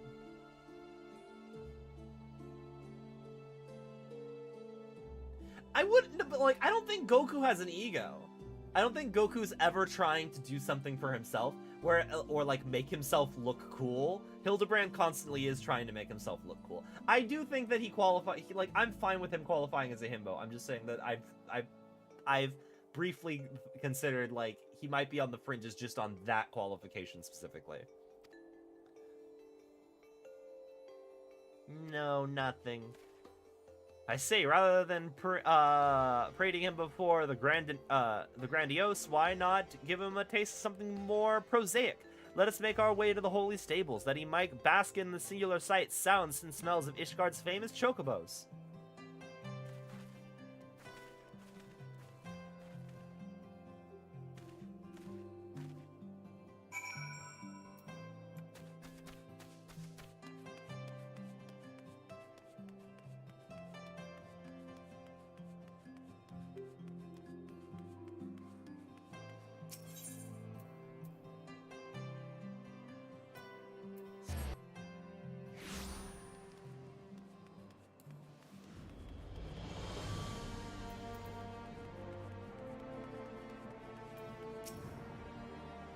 Patience. Watched Heretic never sins. Then why are you hanging out here? You should be, like, hiding or something. Such noble creatures, chocobos. How many halcyon days did I pass this, in the saddle, racing across the windswept plains? So, if I wanted hair that color, I'd have to eat plums, val fruits, and pineapples. But how many? A decent amount. There's a calculator, Nashu, I can show you. It'll tell you exactly how many.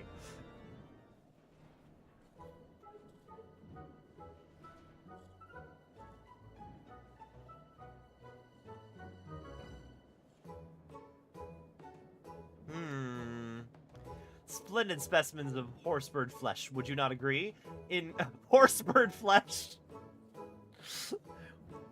In the hands of a skilled jockey, any one of them could take first place at the Soxer. These chocobos are the pride of Ishgardian cavalry, and any temple knight who dared exploit them for personal gain would answer to the Fury herself. I mean, they wouldn't, because I killed her. But anyway, how about now, Gigi? Do you remember anything about Ishgard? Be sure to snip the chocobos. It might help. It didn't. You know, just because you found him in a Kurthan snowbank, it doesn't mean he hails from Ishgard. Which is why we ought to try taking him to the markets and exposing him to all manner of goods from across Eorzea. Excellent suggestion, Inquisitor. Wait, am I now complicit in this farce? Fury, forgive me. I suppose in this timeline I haven't killed the Fury yet. I haven't taken Mavic down that quest line, but...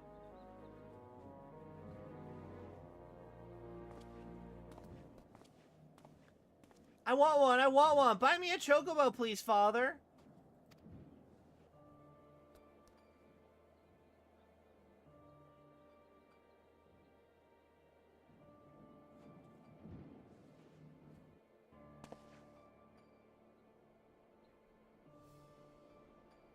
Father, that strange-looking thing is staring at us.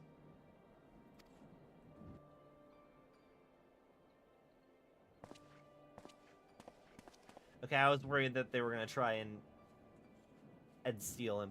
Am I that strange-looking? This is such a fitting questline to be on after I finish Final Fantasy IX. Like, you're gonna speedrun me through all of Vivi's trauma, but in a comedy instead of it being sad. I'm on board.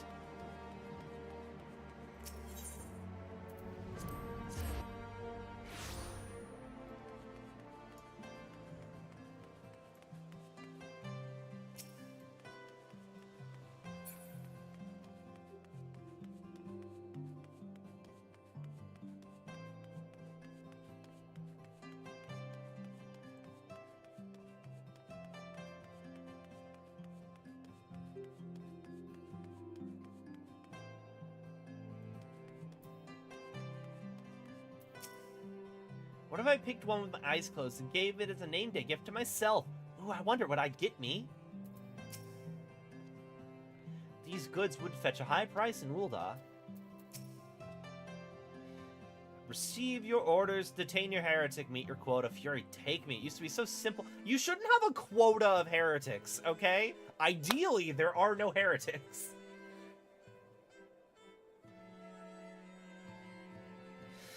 I grant you what with my mentor's little episodes. Frightening on occasion, I grant you with my mentor's little episodes, but simple nonetheless.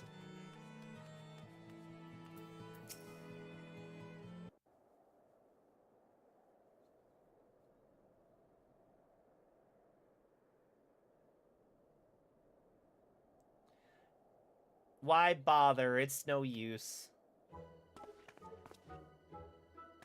Now, Gigi, you must not give in to despair so easily. Did I not promise you days filled with grand adventures and the eventual discovery of your mislaid memories? Spirits, Gigi, spirits!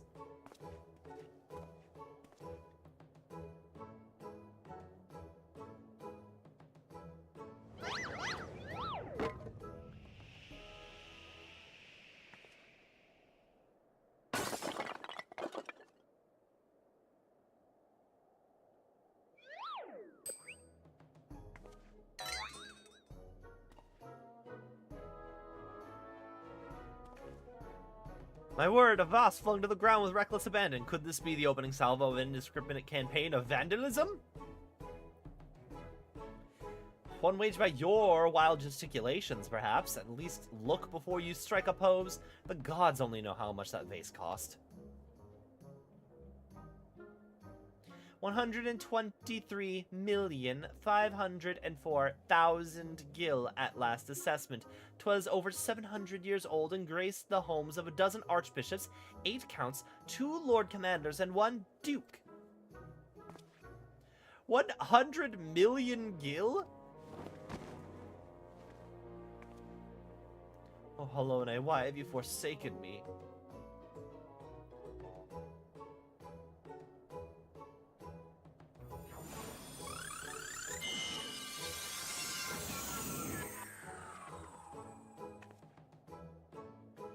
would you look at that?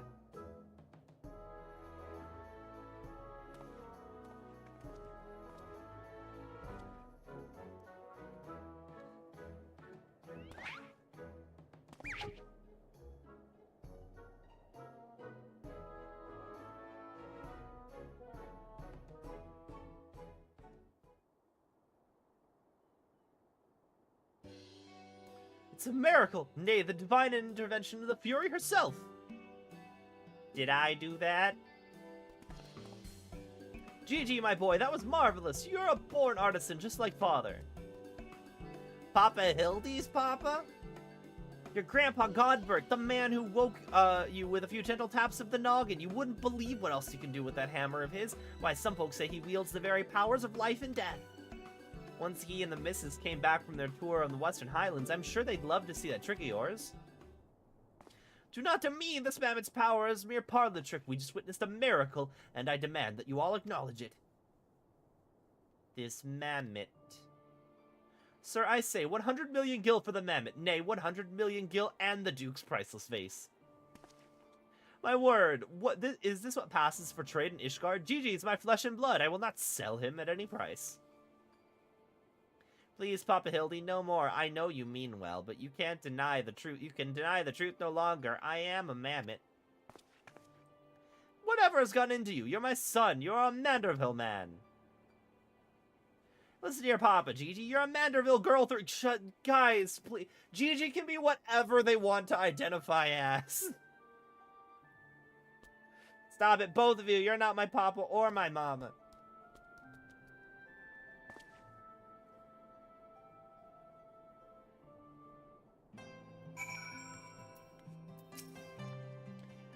The unmistakable scent of... Perhaps not heresy exactly. Regardless, that mammoth's power cannot be allowed to fall into the wrong hands. Children do say the most hurtful things. Well, it's only to be expected. Gigi's at a rebellious age. Strange as it may sound, I too tested my parents' patience, and that on more than one occasion. But if they could weather that storm, then so can I. I say we find out what's got him thinking he's a mammoth. I mean, he is a mammoth. How can you not... Never mind.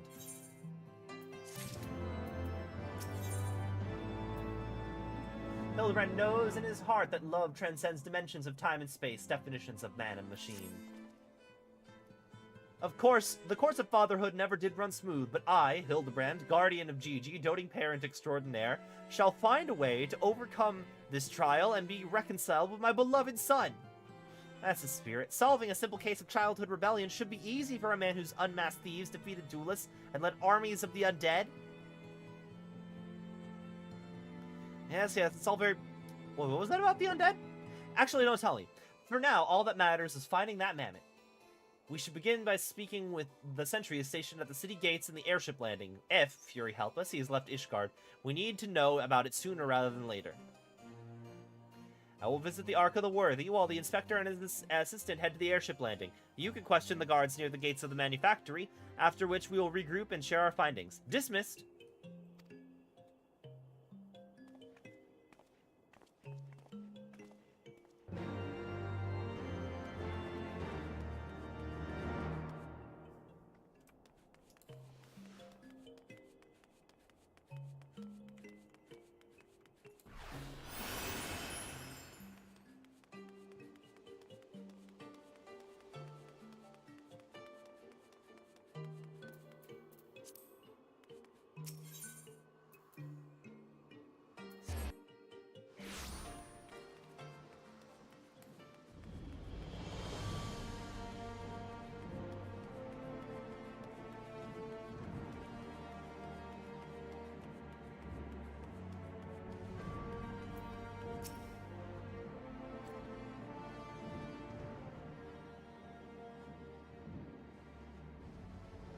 A little fellow with a wide-brimmed hat, he came through here and bought passage on a supply ship bound for Falcon's Nest. One of them, whose name? Lalafels, right? Funny little buggers? Present company accepted, like. I'm not a Lalafel, sir, I am a rabbit. How dare you? Ignore the seams. You seem keen to be anywhere but here. Good people, you Lalafels, industrious folks, salt of the earth. Like that waitress they got down at the Forgotten Night, though I doubt you sing or dance half as well as she does, eh? Which is fine, I ain't judging.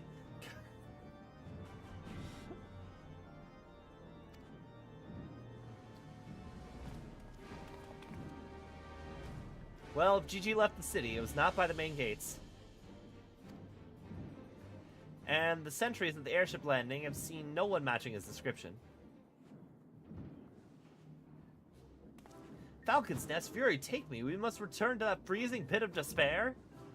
Wheresoever Gigi goes, I will follow him and find him and embrace him as my son once more. However, I surmise that our final destination lies beyond the walls of said outpost. Indeed, there's but one reason he would return to these frozen wastes. To frolic in the snow and cast his worries to the wilds. To the winds. More evidence that half of Ishgard developed a crush on Tataru during Heaven's Word. He seemed in no mood to frolic when I last saw him. As I recall, he used his arcane powers to mend a vase, only to become morose and belligerent when it became clear to him that he was in fact a mammoth. One might even say he remembered that he remembered his purpose, and so returned to Western Kurthis, that famous breeding ground for heresy, where we first found him. Come home to his heretic masters to share with them the intelligence he had gathered on the city. At long last, undeniable, unquestionable, unmistakable scent of heresy. What are we waiting for? We have a heretic to catch.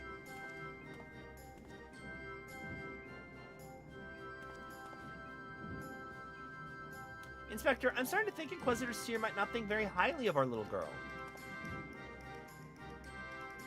It's possible, but I would not presume to know his feelings ere he voiced them explicitly. Until such time as he does, we should endeavor to surreptitiously bring him round to the opinion that Gigi is a boy of pure heart and good intent, subtlety in all things, Nashu. That is the Manderville way.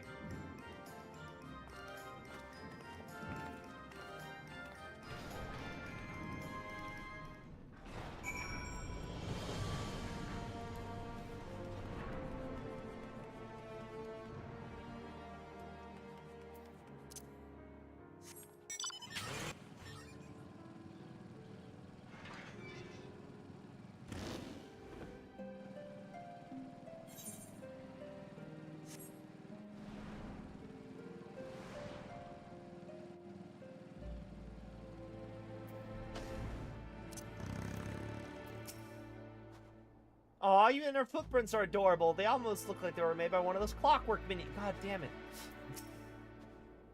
Oh no, those footprints anywhere. Gigi came this way. I knew it. The mammoth immediately left the outpost and looks to have headed north along the river. By the Fury, I cannot wait to finally catch him in the company of heretics.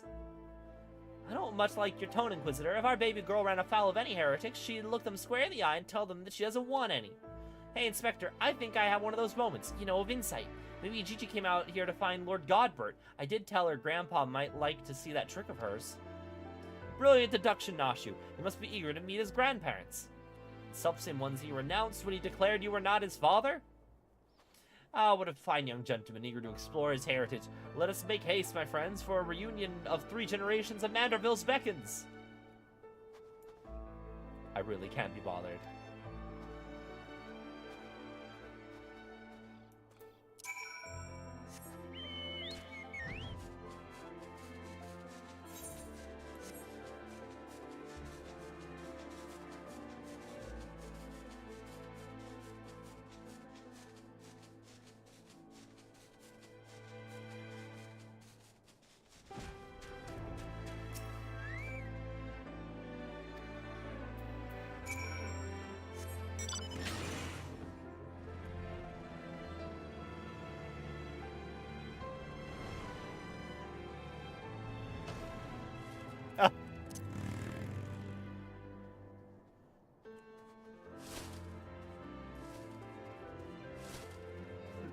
They beat the shit out of a bunch of dough and also Gigi?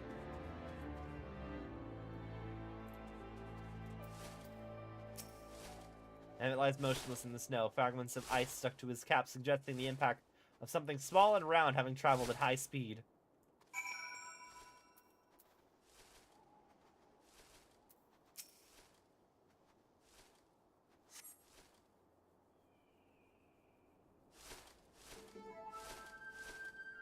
My head, whoop. Oh, it's you. You followed me. Gigi, if you wanted to have a snowball fight with your grandparents, you should have said so earlier. Papa Hildy was very worried, though he's glad to see that you're unharmed. It would seem he was struck by a snowball, much like these Steinblocks, these dead Steinblocks. Are you sure he isn't damaged? If a mere blow to the head could fell our master Gigi, we Mandervilles are made of sterner stuff. I myself have been driven headfirst into the earth on no fewer than 24 occasions, several times from malms above, and my mind is no less brilliant for the experience.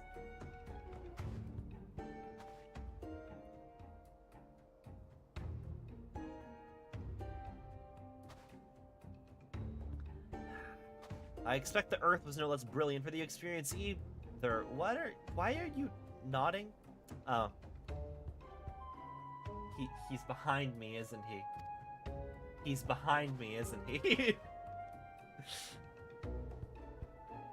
What good fortune to cross paths with you so far from civilization. Forgive me for not taking notice earlier. I was engrossed in my duel with Julian. But how rude of me. Would you care to join us? Grandpapa Godbert, Grandpapa Godbert. Mama Nashu says you wield the powers of life and death. I beg of you, Grandpapa Godbert, grant me life, make me a real boy.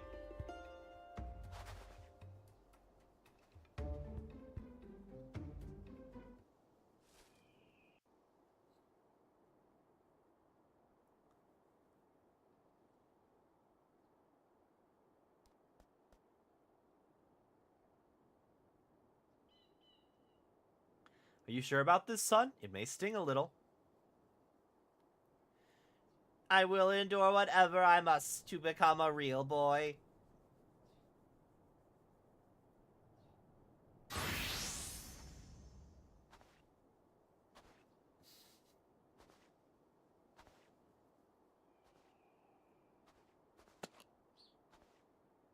Then let us begin.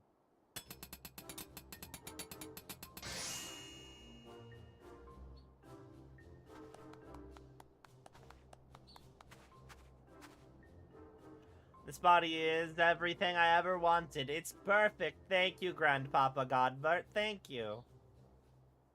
Oh, but I've not even begun to begin. Brygot, guide my hammer.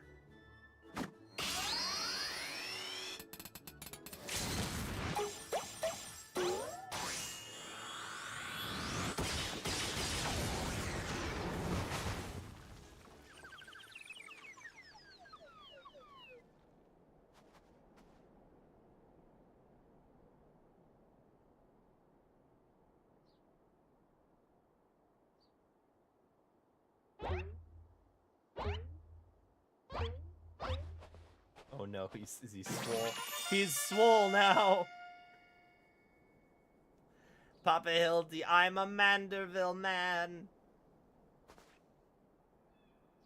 Gigi, my son, come to your father. Let me have a look at you.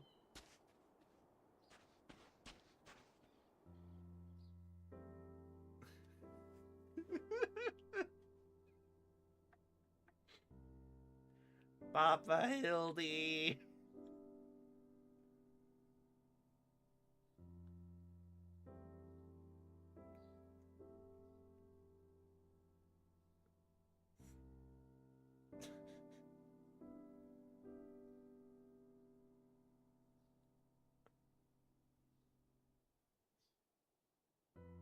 He's so swole.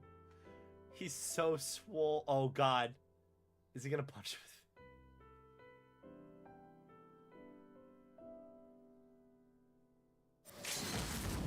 Oh no.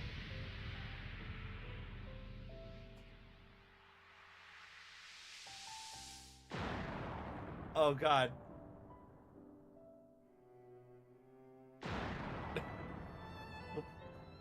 His face.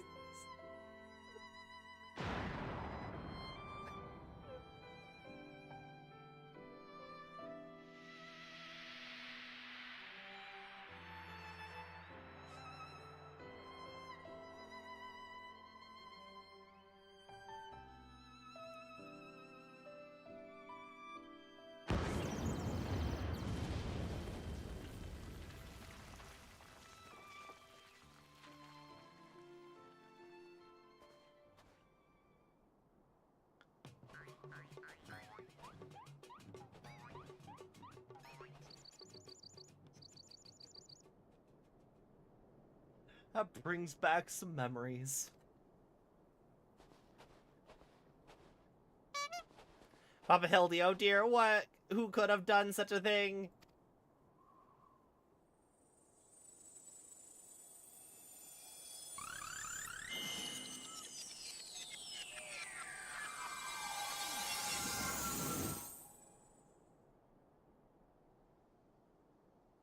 By the Fury, it's just like the Voss all over again, miraculously restored to its original form. Hell of a lariat to deal clothing damage.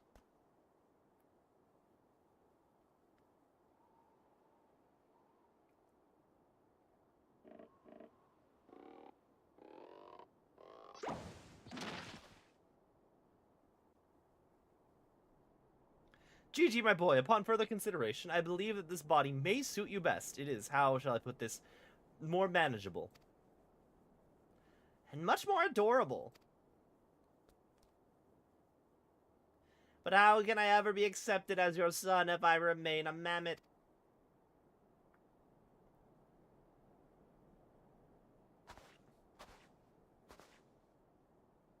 Is that what's been troubling you all this time? But why didn't you say so?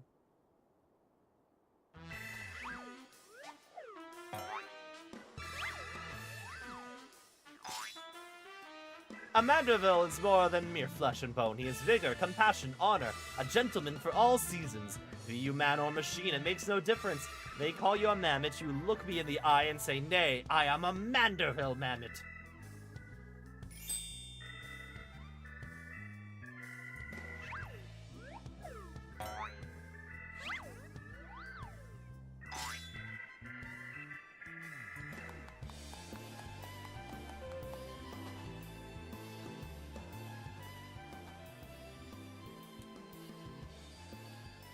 Mother, father, forgive me for not consulting with you earlier, but circumstances forced my hand. I have formally adopted Gigi as my son and ward of House Manderville. Ye gods, I knew he was fond of the mammoth, but did you hear that, woman? Our son's gone and got himself a son! Grandpapa Godbert, Grandpapa Godbert. It all makes sense now. Grandpapa Godbert and Grandmama Julian. I've been waiting years to hear those words. Grandpapa Godbert, Grandmama Julian. Few things in life are grander than becoming a grandparent, as they say.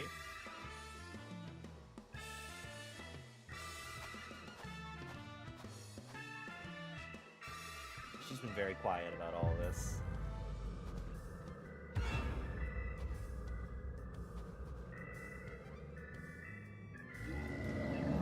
Oh no.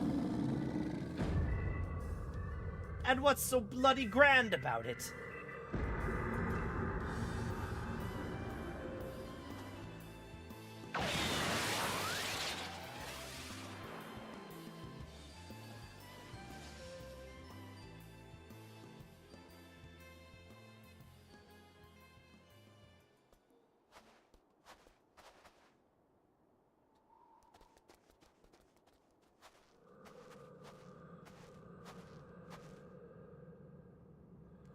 I'll be made grandmother to a bloody bugger and mammoth. It's a pastime I beat some sense into my beloved boy.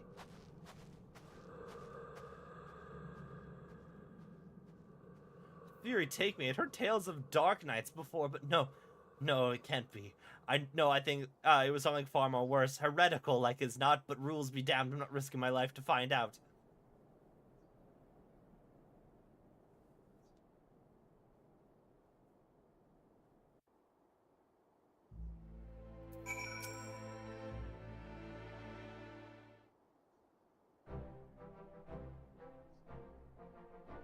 They're mad, utterly mad, the whole damn lot of them.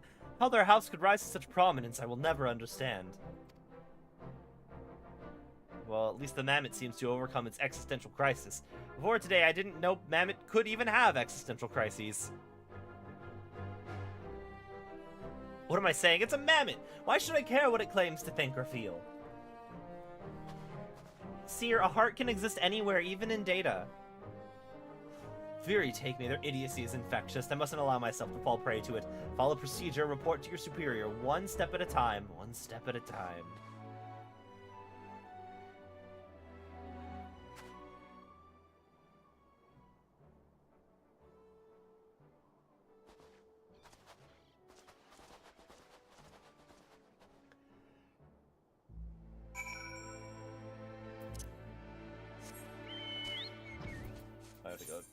just here in Foundation. I thought you were chasing after them.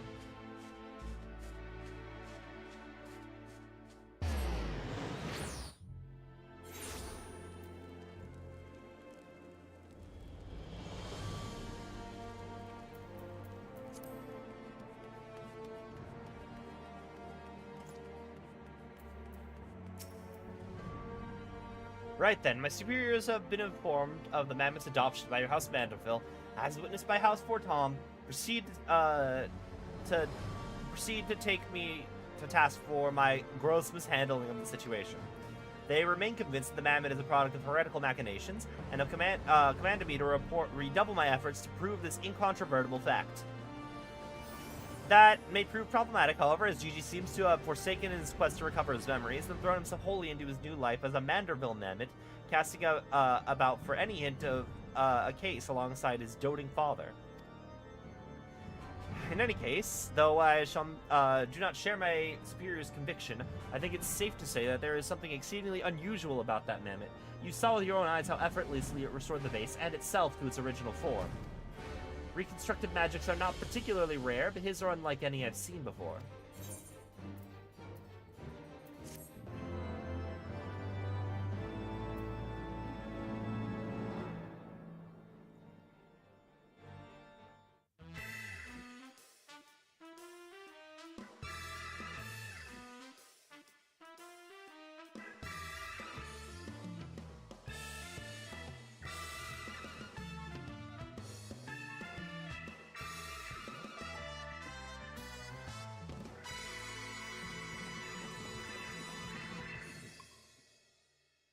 He goes through more monocles than anyone else.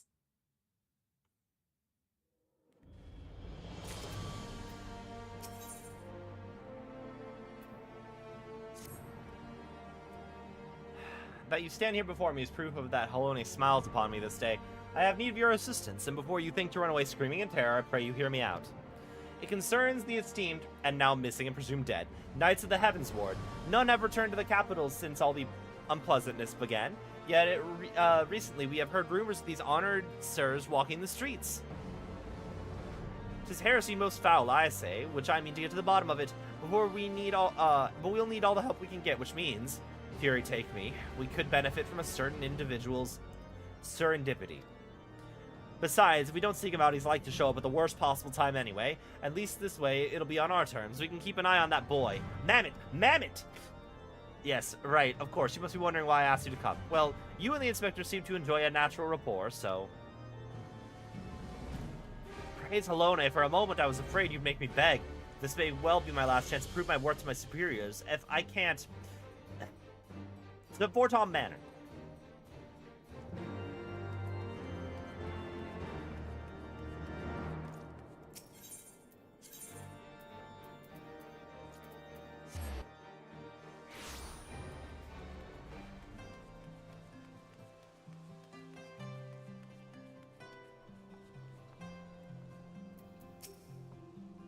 Little Gigi's been a very naughty girl. But why, Papa Hildy?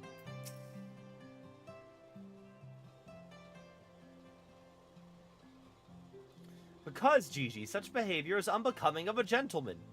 But why, Papa Hildy? Why is it unbecoming of a gentleman? Inquisitor Seer, Mavic, good day to you both. Are you coming on as adoring fans or on business? Business, always business, you may rest assured. Then I, Hildebrand, Agent of Inquiry, Inspector Extraordinaire, am at your service. Is it robbery, murder, tax avoidance? Avoidance? Before we get into that, what's going on here?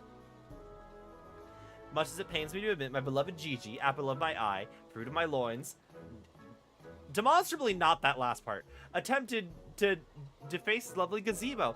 Naturally, as his father, it falls to me to see him return to the straight and narrow. That's not true. I was drawing a family crest for our home. Now, Gigi, I know you're fond of this gazebo, but as we all are, but it belongs to Lord Edmund. You wouldn't want to steal from Uncle Edmund, would you? I guess not. Then where is our gazebo, Papa Hildy? And does it have a warm stove with a steaming kettle, too? Oh, Gigi, don't you see? We have no need of kettles or gazebos. As gentlemen inspectors, the world is our oyster. We can go whither we please, where the red fern grows and the wild rose blooms. And yet you've been sleeping in Lord Edmund's gazebo for how long? I don't care about wild roses. I want to live in a gazebo with Papa Hildy and Mama Nashu. Gazebos are quite expensive and dangerous if they're not domesticated. Dangerous indeed, my boy. And besides, we are gentlemen inspectors free to travel the length and breadth of Eorzea in search of a case. Does that not sound more thrilling than whittling away the hours beneath a gazebo? I guess. If it's a case you want, you needn't go far. We are currently investigating the reports of individuals masquerading as knights of the Heavens Ward. Wild Rose mentioned. These contemptible charlatans are rumored to have tricked several helpless maidens into attending private parties for a small fee with the promise of enjoying the company of these great sirs. Those who were foolish enough to attend found their experiences to be so traumatizing that they have refused to discuss them in detail. Needless to say, your assistance in this matter would be greatly appreciated, and for it you shall receive due compensation. Say no more, Inquisitor, say no more. I, Hildebrand, Agent of Inquiry, Inspector Extraordinaire, am well versed in the ways of the fairer sex. Since when? Mummy, Mother Dearest, I was under the impression that you had departed for Ulda.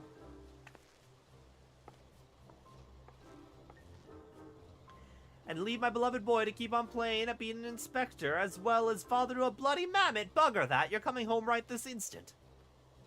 How can you say such things? It's my life calling to be an inspector, and Gigi is my son. He's a Manderville man.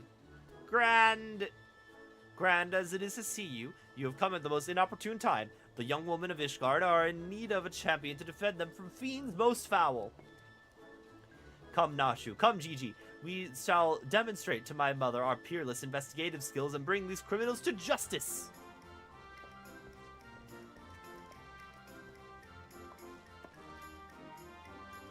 Thal's ballsy stubborn, probably gets it from his sorry arse of a father. I trust you lot will help me to keep him out of trouble. Right then, come along.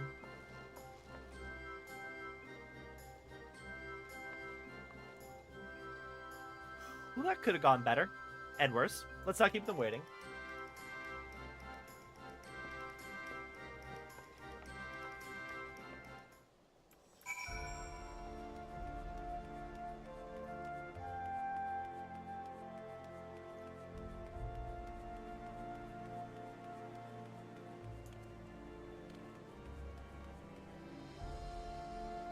I don't know. I mean, I feel like it's purely a cost-cutting measure. There'd be a lot of characters they need to get voice actors for that they don't need to. Do you think we're so foolish to fall for their charade? From what I heard from others, the knights bore not even the slightest resemblance to the Heavens Ward. And as if I had not already memorized every detail of my Sir Aldafel's face. Oh, wherever could he be? 6 feet under, I murdered him. Anyway. I am truly outside her grace, my allowance all gone to waste on those... I dare not say it. Mayhap those awful rumors are true. Mayhap I must needs accept that he now walks upon Halone's halls. You do. You do. I murdered him. I did it. I shot him with a gun. Anyway. Let's continue.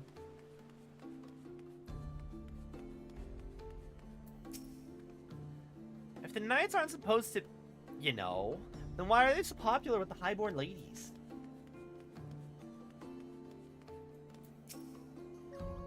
Who needs a gazebo? I do. There must be at least one fair maiden who could tell us something of value.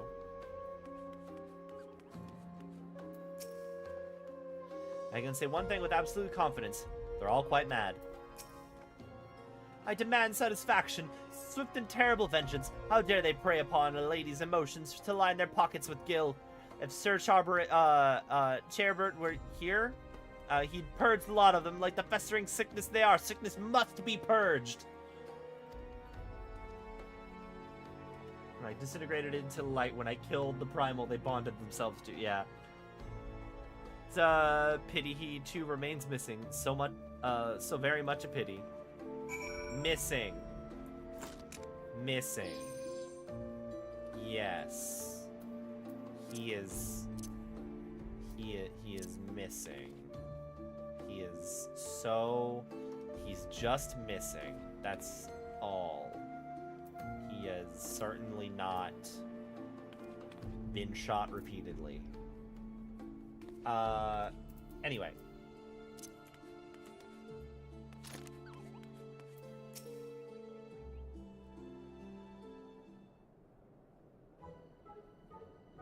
Papa Hildy, that grandmama over there is staring at us. Now, Gigi, a gentleman must be more careful with words. First of all, you have only one grandmother. Second, and this is tremendously important, never ever call her that. At least not yet. Promise? Yes, Father, I promise not to call Grandmama Julianne Grandmama Julianne. Greetings, m'lady. Ain't you the charmer? And there I was thinking I'd have to rip your bloody head off if you said the G word one more time. Like that, Papa Hildy? My faithful assistants, have you gleaned any new information? Other than the fact that these women scorned seem to detest the fake knights with every fiber of their being, these women were telling me all about what they'd do if they cornered Sir... This is the best you can do then? Bloody oaths and girlish fantasies? And you call yourself a Manderville man. I assure you, Mother, we are only just getting started. The tapestry of lies and deception behind which the truth hides is oft unraveled with the tug of a single loose thread.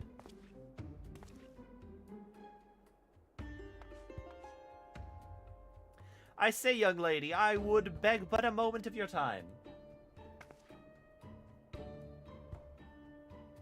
Somehow I doubt that young lady was targeted by the charlatans we seek. It is true, I too was taken in by the false promises of those awful men. Long have I yearned for a chance to meet Sir, Velgine. So when they said I finally could, I didn't hesitate for a moment, but then they escorted me to the manor and undid their blindfold, and I looked upon the hideous faces of those so-called grand sirs. I screamed and fled. They were gone when I returned, with the watch, but the neighbors said that they had overheard them speaking about seeking to shelter in a place called Idleshire. I know it's not much, but I pray this information helps you in your search. My lady, I swear to you in the here and now, I, Hildebrand, agent of inquiry, inspector extraordinaire, shall not rest until those dastardly fiends are punished for their foul crimes.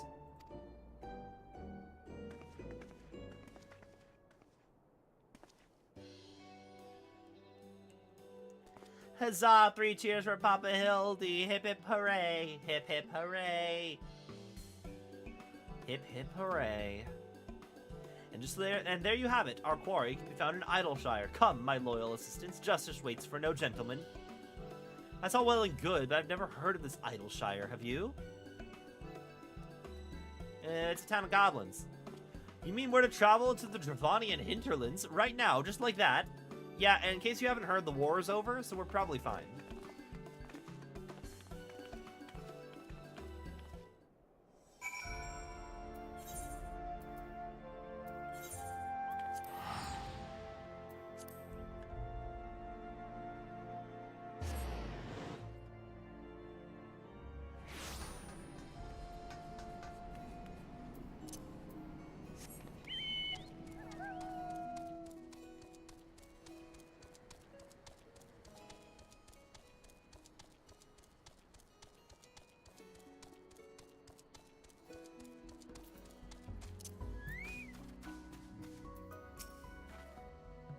Ooh, can I keep one? I promise I'll walk him and feed him and put fresh herbs out, and put fresh herbs in his mask every day. Keep who? Oh, the goblins. Yeah, because they have herbs in their masks. That was the whole thing. This place feels somehow familiar, but I can't possibly have come here before, right? I mean, this was Charlian, so yes, you probably have been here before. Bloody waste of time. So, that was a harrowing journey. during which I felt certain I would die horribly, or at least be forced to part ways with my precious bits.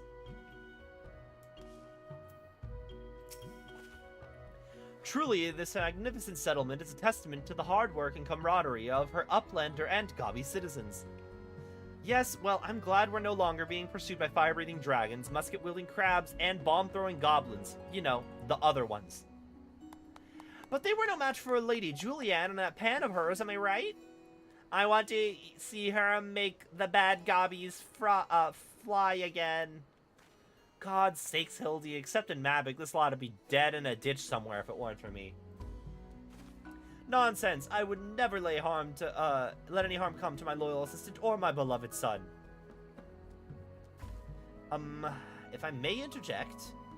Now then, let us split up and question the good people of Idleshire. My keen inspector sense tells me that one of them has knowledge of these false knights that we seek.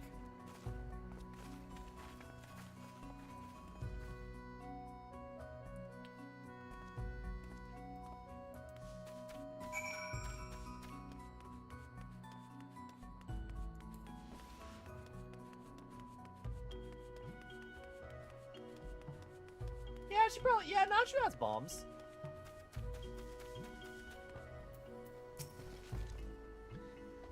Yes, Lord, Loudjocks knows of the Grand Sir. Sneaky Uplanders keep to selves mingle, not with Gobby Flock, but to each their own. Loudjocks says, no questions, only Jingly Shine.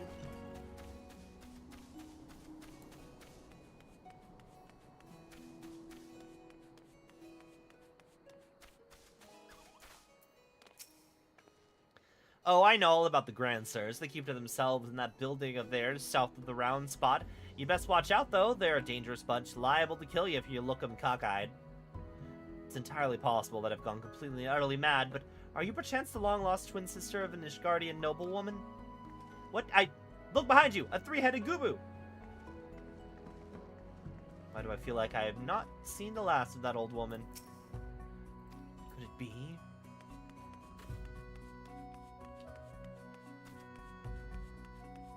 No, that's not a door. Probably this way.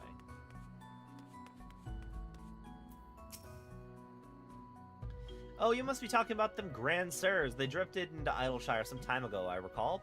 Pay visits to the Grand Library, but I couldn't tell you why.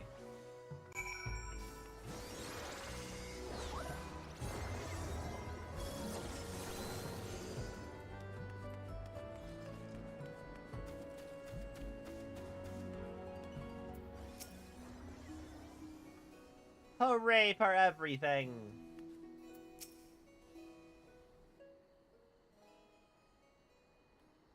Yeah, it's Gubu.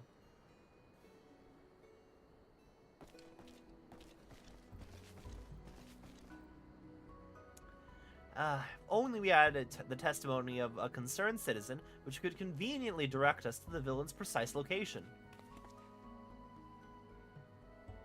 Grand Sirs are holed up in a building to the south of the markets. Good show, Mabik. There, that's the one. Let's inform the others.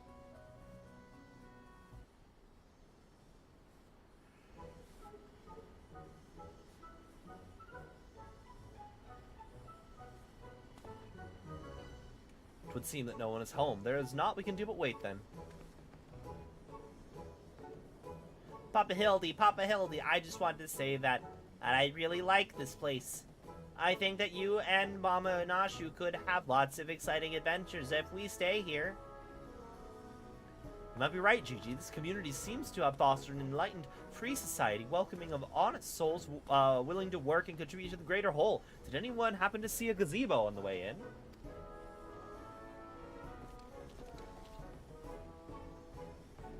As I live in Hildebrand Halador Maximilian Manderville. Could that be Slowfix Coin Toss?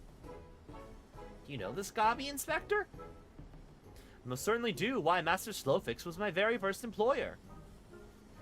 When traveling through Thanaland long ago, Gobbyflock was waylaid by Uplander bandits with no jingly shine to pay brass blades. We had no way to backtake goods. Until we make busy deal with Gentleman Uplander, that is. With fastness, he finds Uplander bandits and brings much bangy boom and returns to goodly Gabi's missing goods and great justice. Henceforth, Slowfix gains new appreciation for Uplanders, but chance encounter with Gentleman Uplander, he never conceives of egalitarian utopia. One may even claim Hildy a founding father of Idleshire, with metaphorical tongue flaps, that is. Oh, the memories. It was a near thing, for the bandits were clever enough to see through my ingenious disguise as an innocent milkmaid, but in my hasty escape, I tripped over a barrel of fire sand, and as they say, boom gobby doom. Core, no busy deals for the wicked. These people quoting Alexander lyrics here. No busy deals indeed. But leaving that delightful anecdote aside, ye gods, Master Slowfix, just look at what you and your flock have made of these ruins is making me big eyes. Gobby flock has come a long way since wandering days, but we have not forgotten the Gentleman Uplander's kindness. Slowfix is here to offer hand-lending. Well, far be it from me to refuse.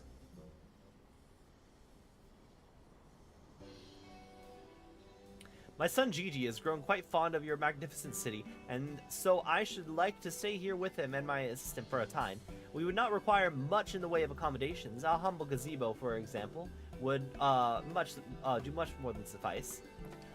Why settle for a gazebo when perfectly good estate right before you? Residents of building are in arrears, and Slowfix happy to evict them. But we're pursuing fiends who lived here on suspicion of defrauding young women. Fraud in Slowfix's egalitarian utopia. This he will not abide. All the more reason to let Gentleman Uplander and his flock stay instead of Grand Sirs. No need for jiggly shine either. Huzzah! A giant gazebo to call our own.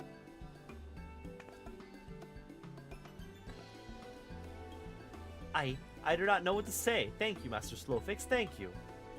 No need for teary-eyed tongue flaps. Gobbyflock possess a moral obligation to repay Gentleman Uplander for past generosity. Enjoy new gazebo, and good luck with the hunt for the Grand Sirs.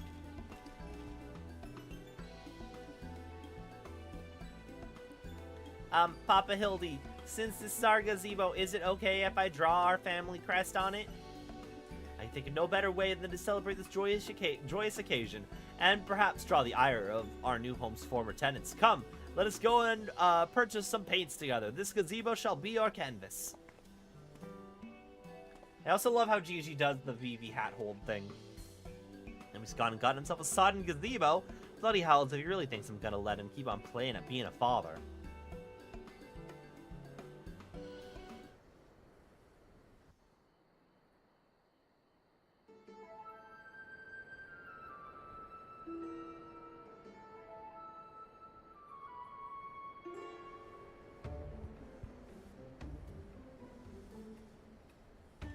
Become a pictomancer, lad.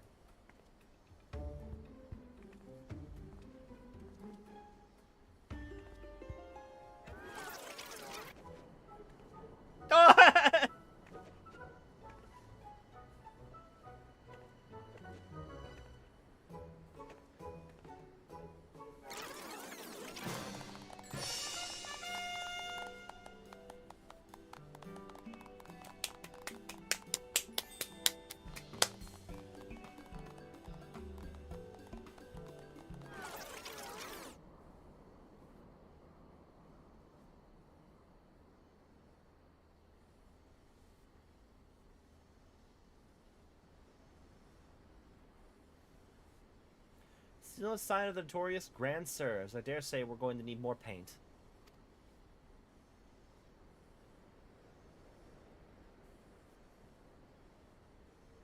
That's adorable.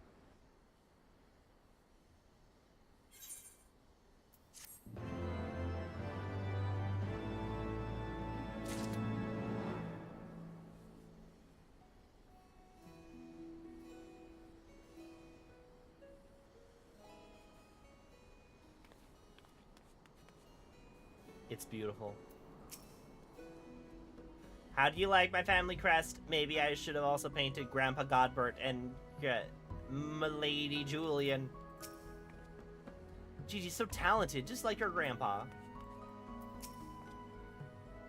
That old woman must have followed us here from Ishgard. She's involved in this, that much is clear. But the question is how? Oh, it's the same woman. I'm stupid. I thought, when he said, were you the twin, I thought that...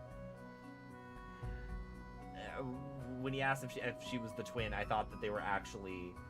It was actually supposed to be a twin situation.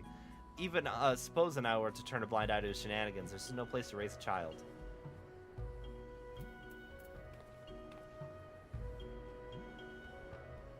I would say it's good enough to go on a fridge if it wasn't already on the wall. Yeah.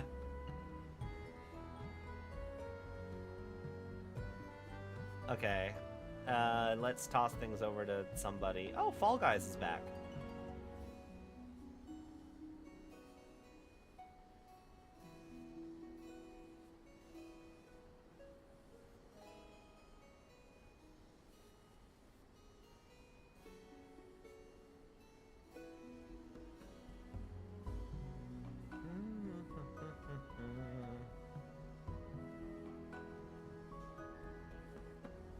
Let's go raid YenMD.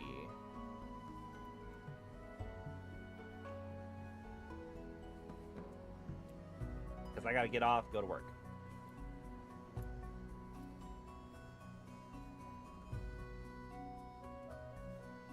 Thank you guys for hanging out. I will hopefully be live tomorrow morning also. Raid message, you found the missing persons. If you're on YouTube, switch.tv/YenMD. And then I'll catch you guys later.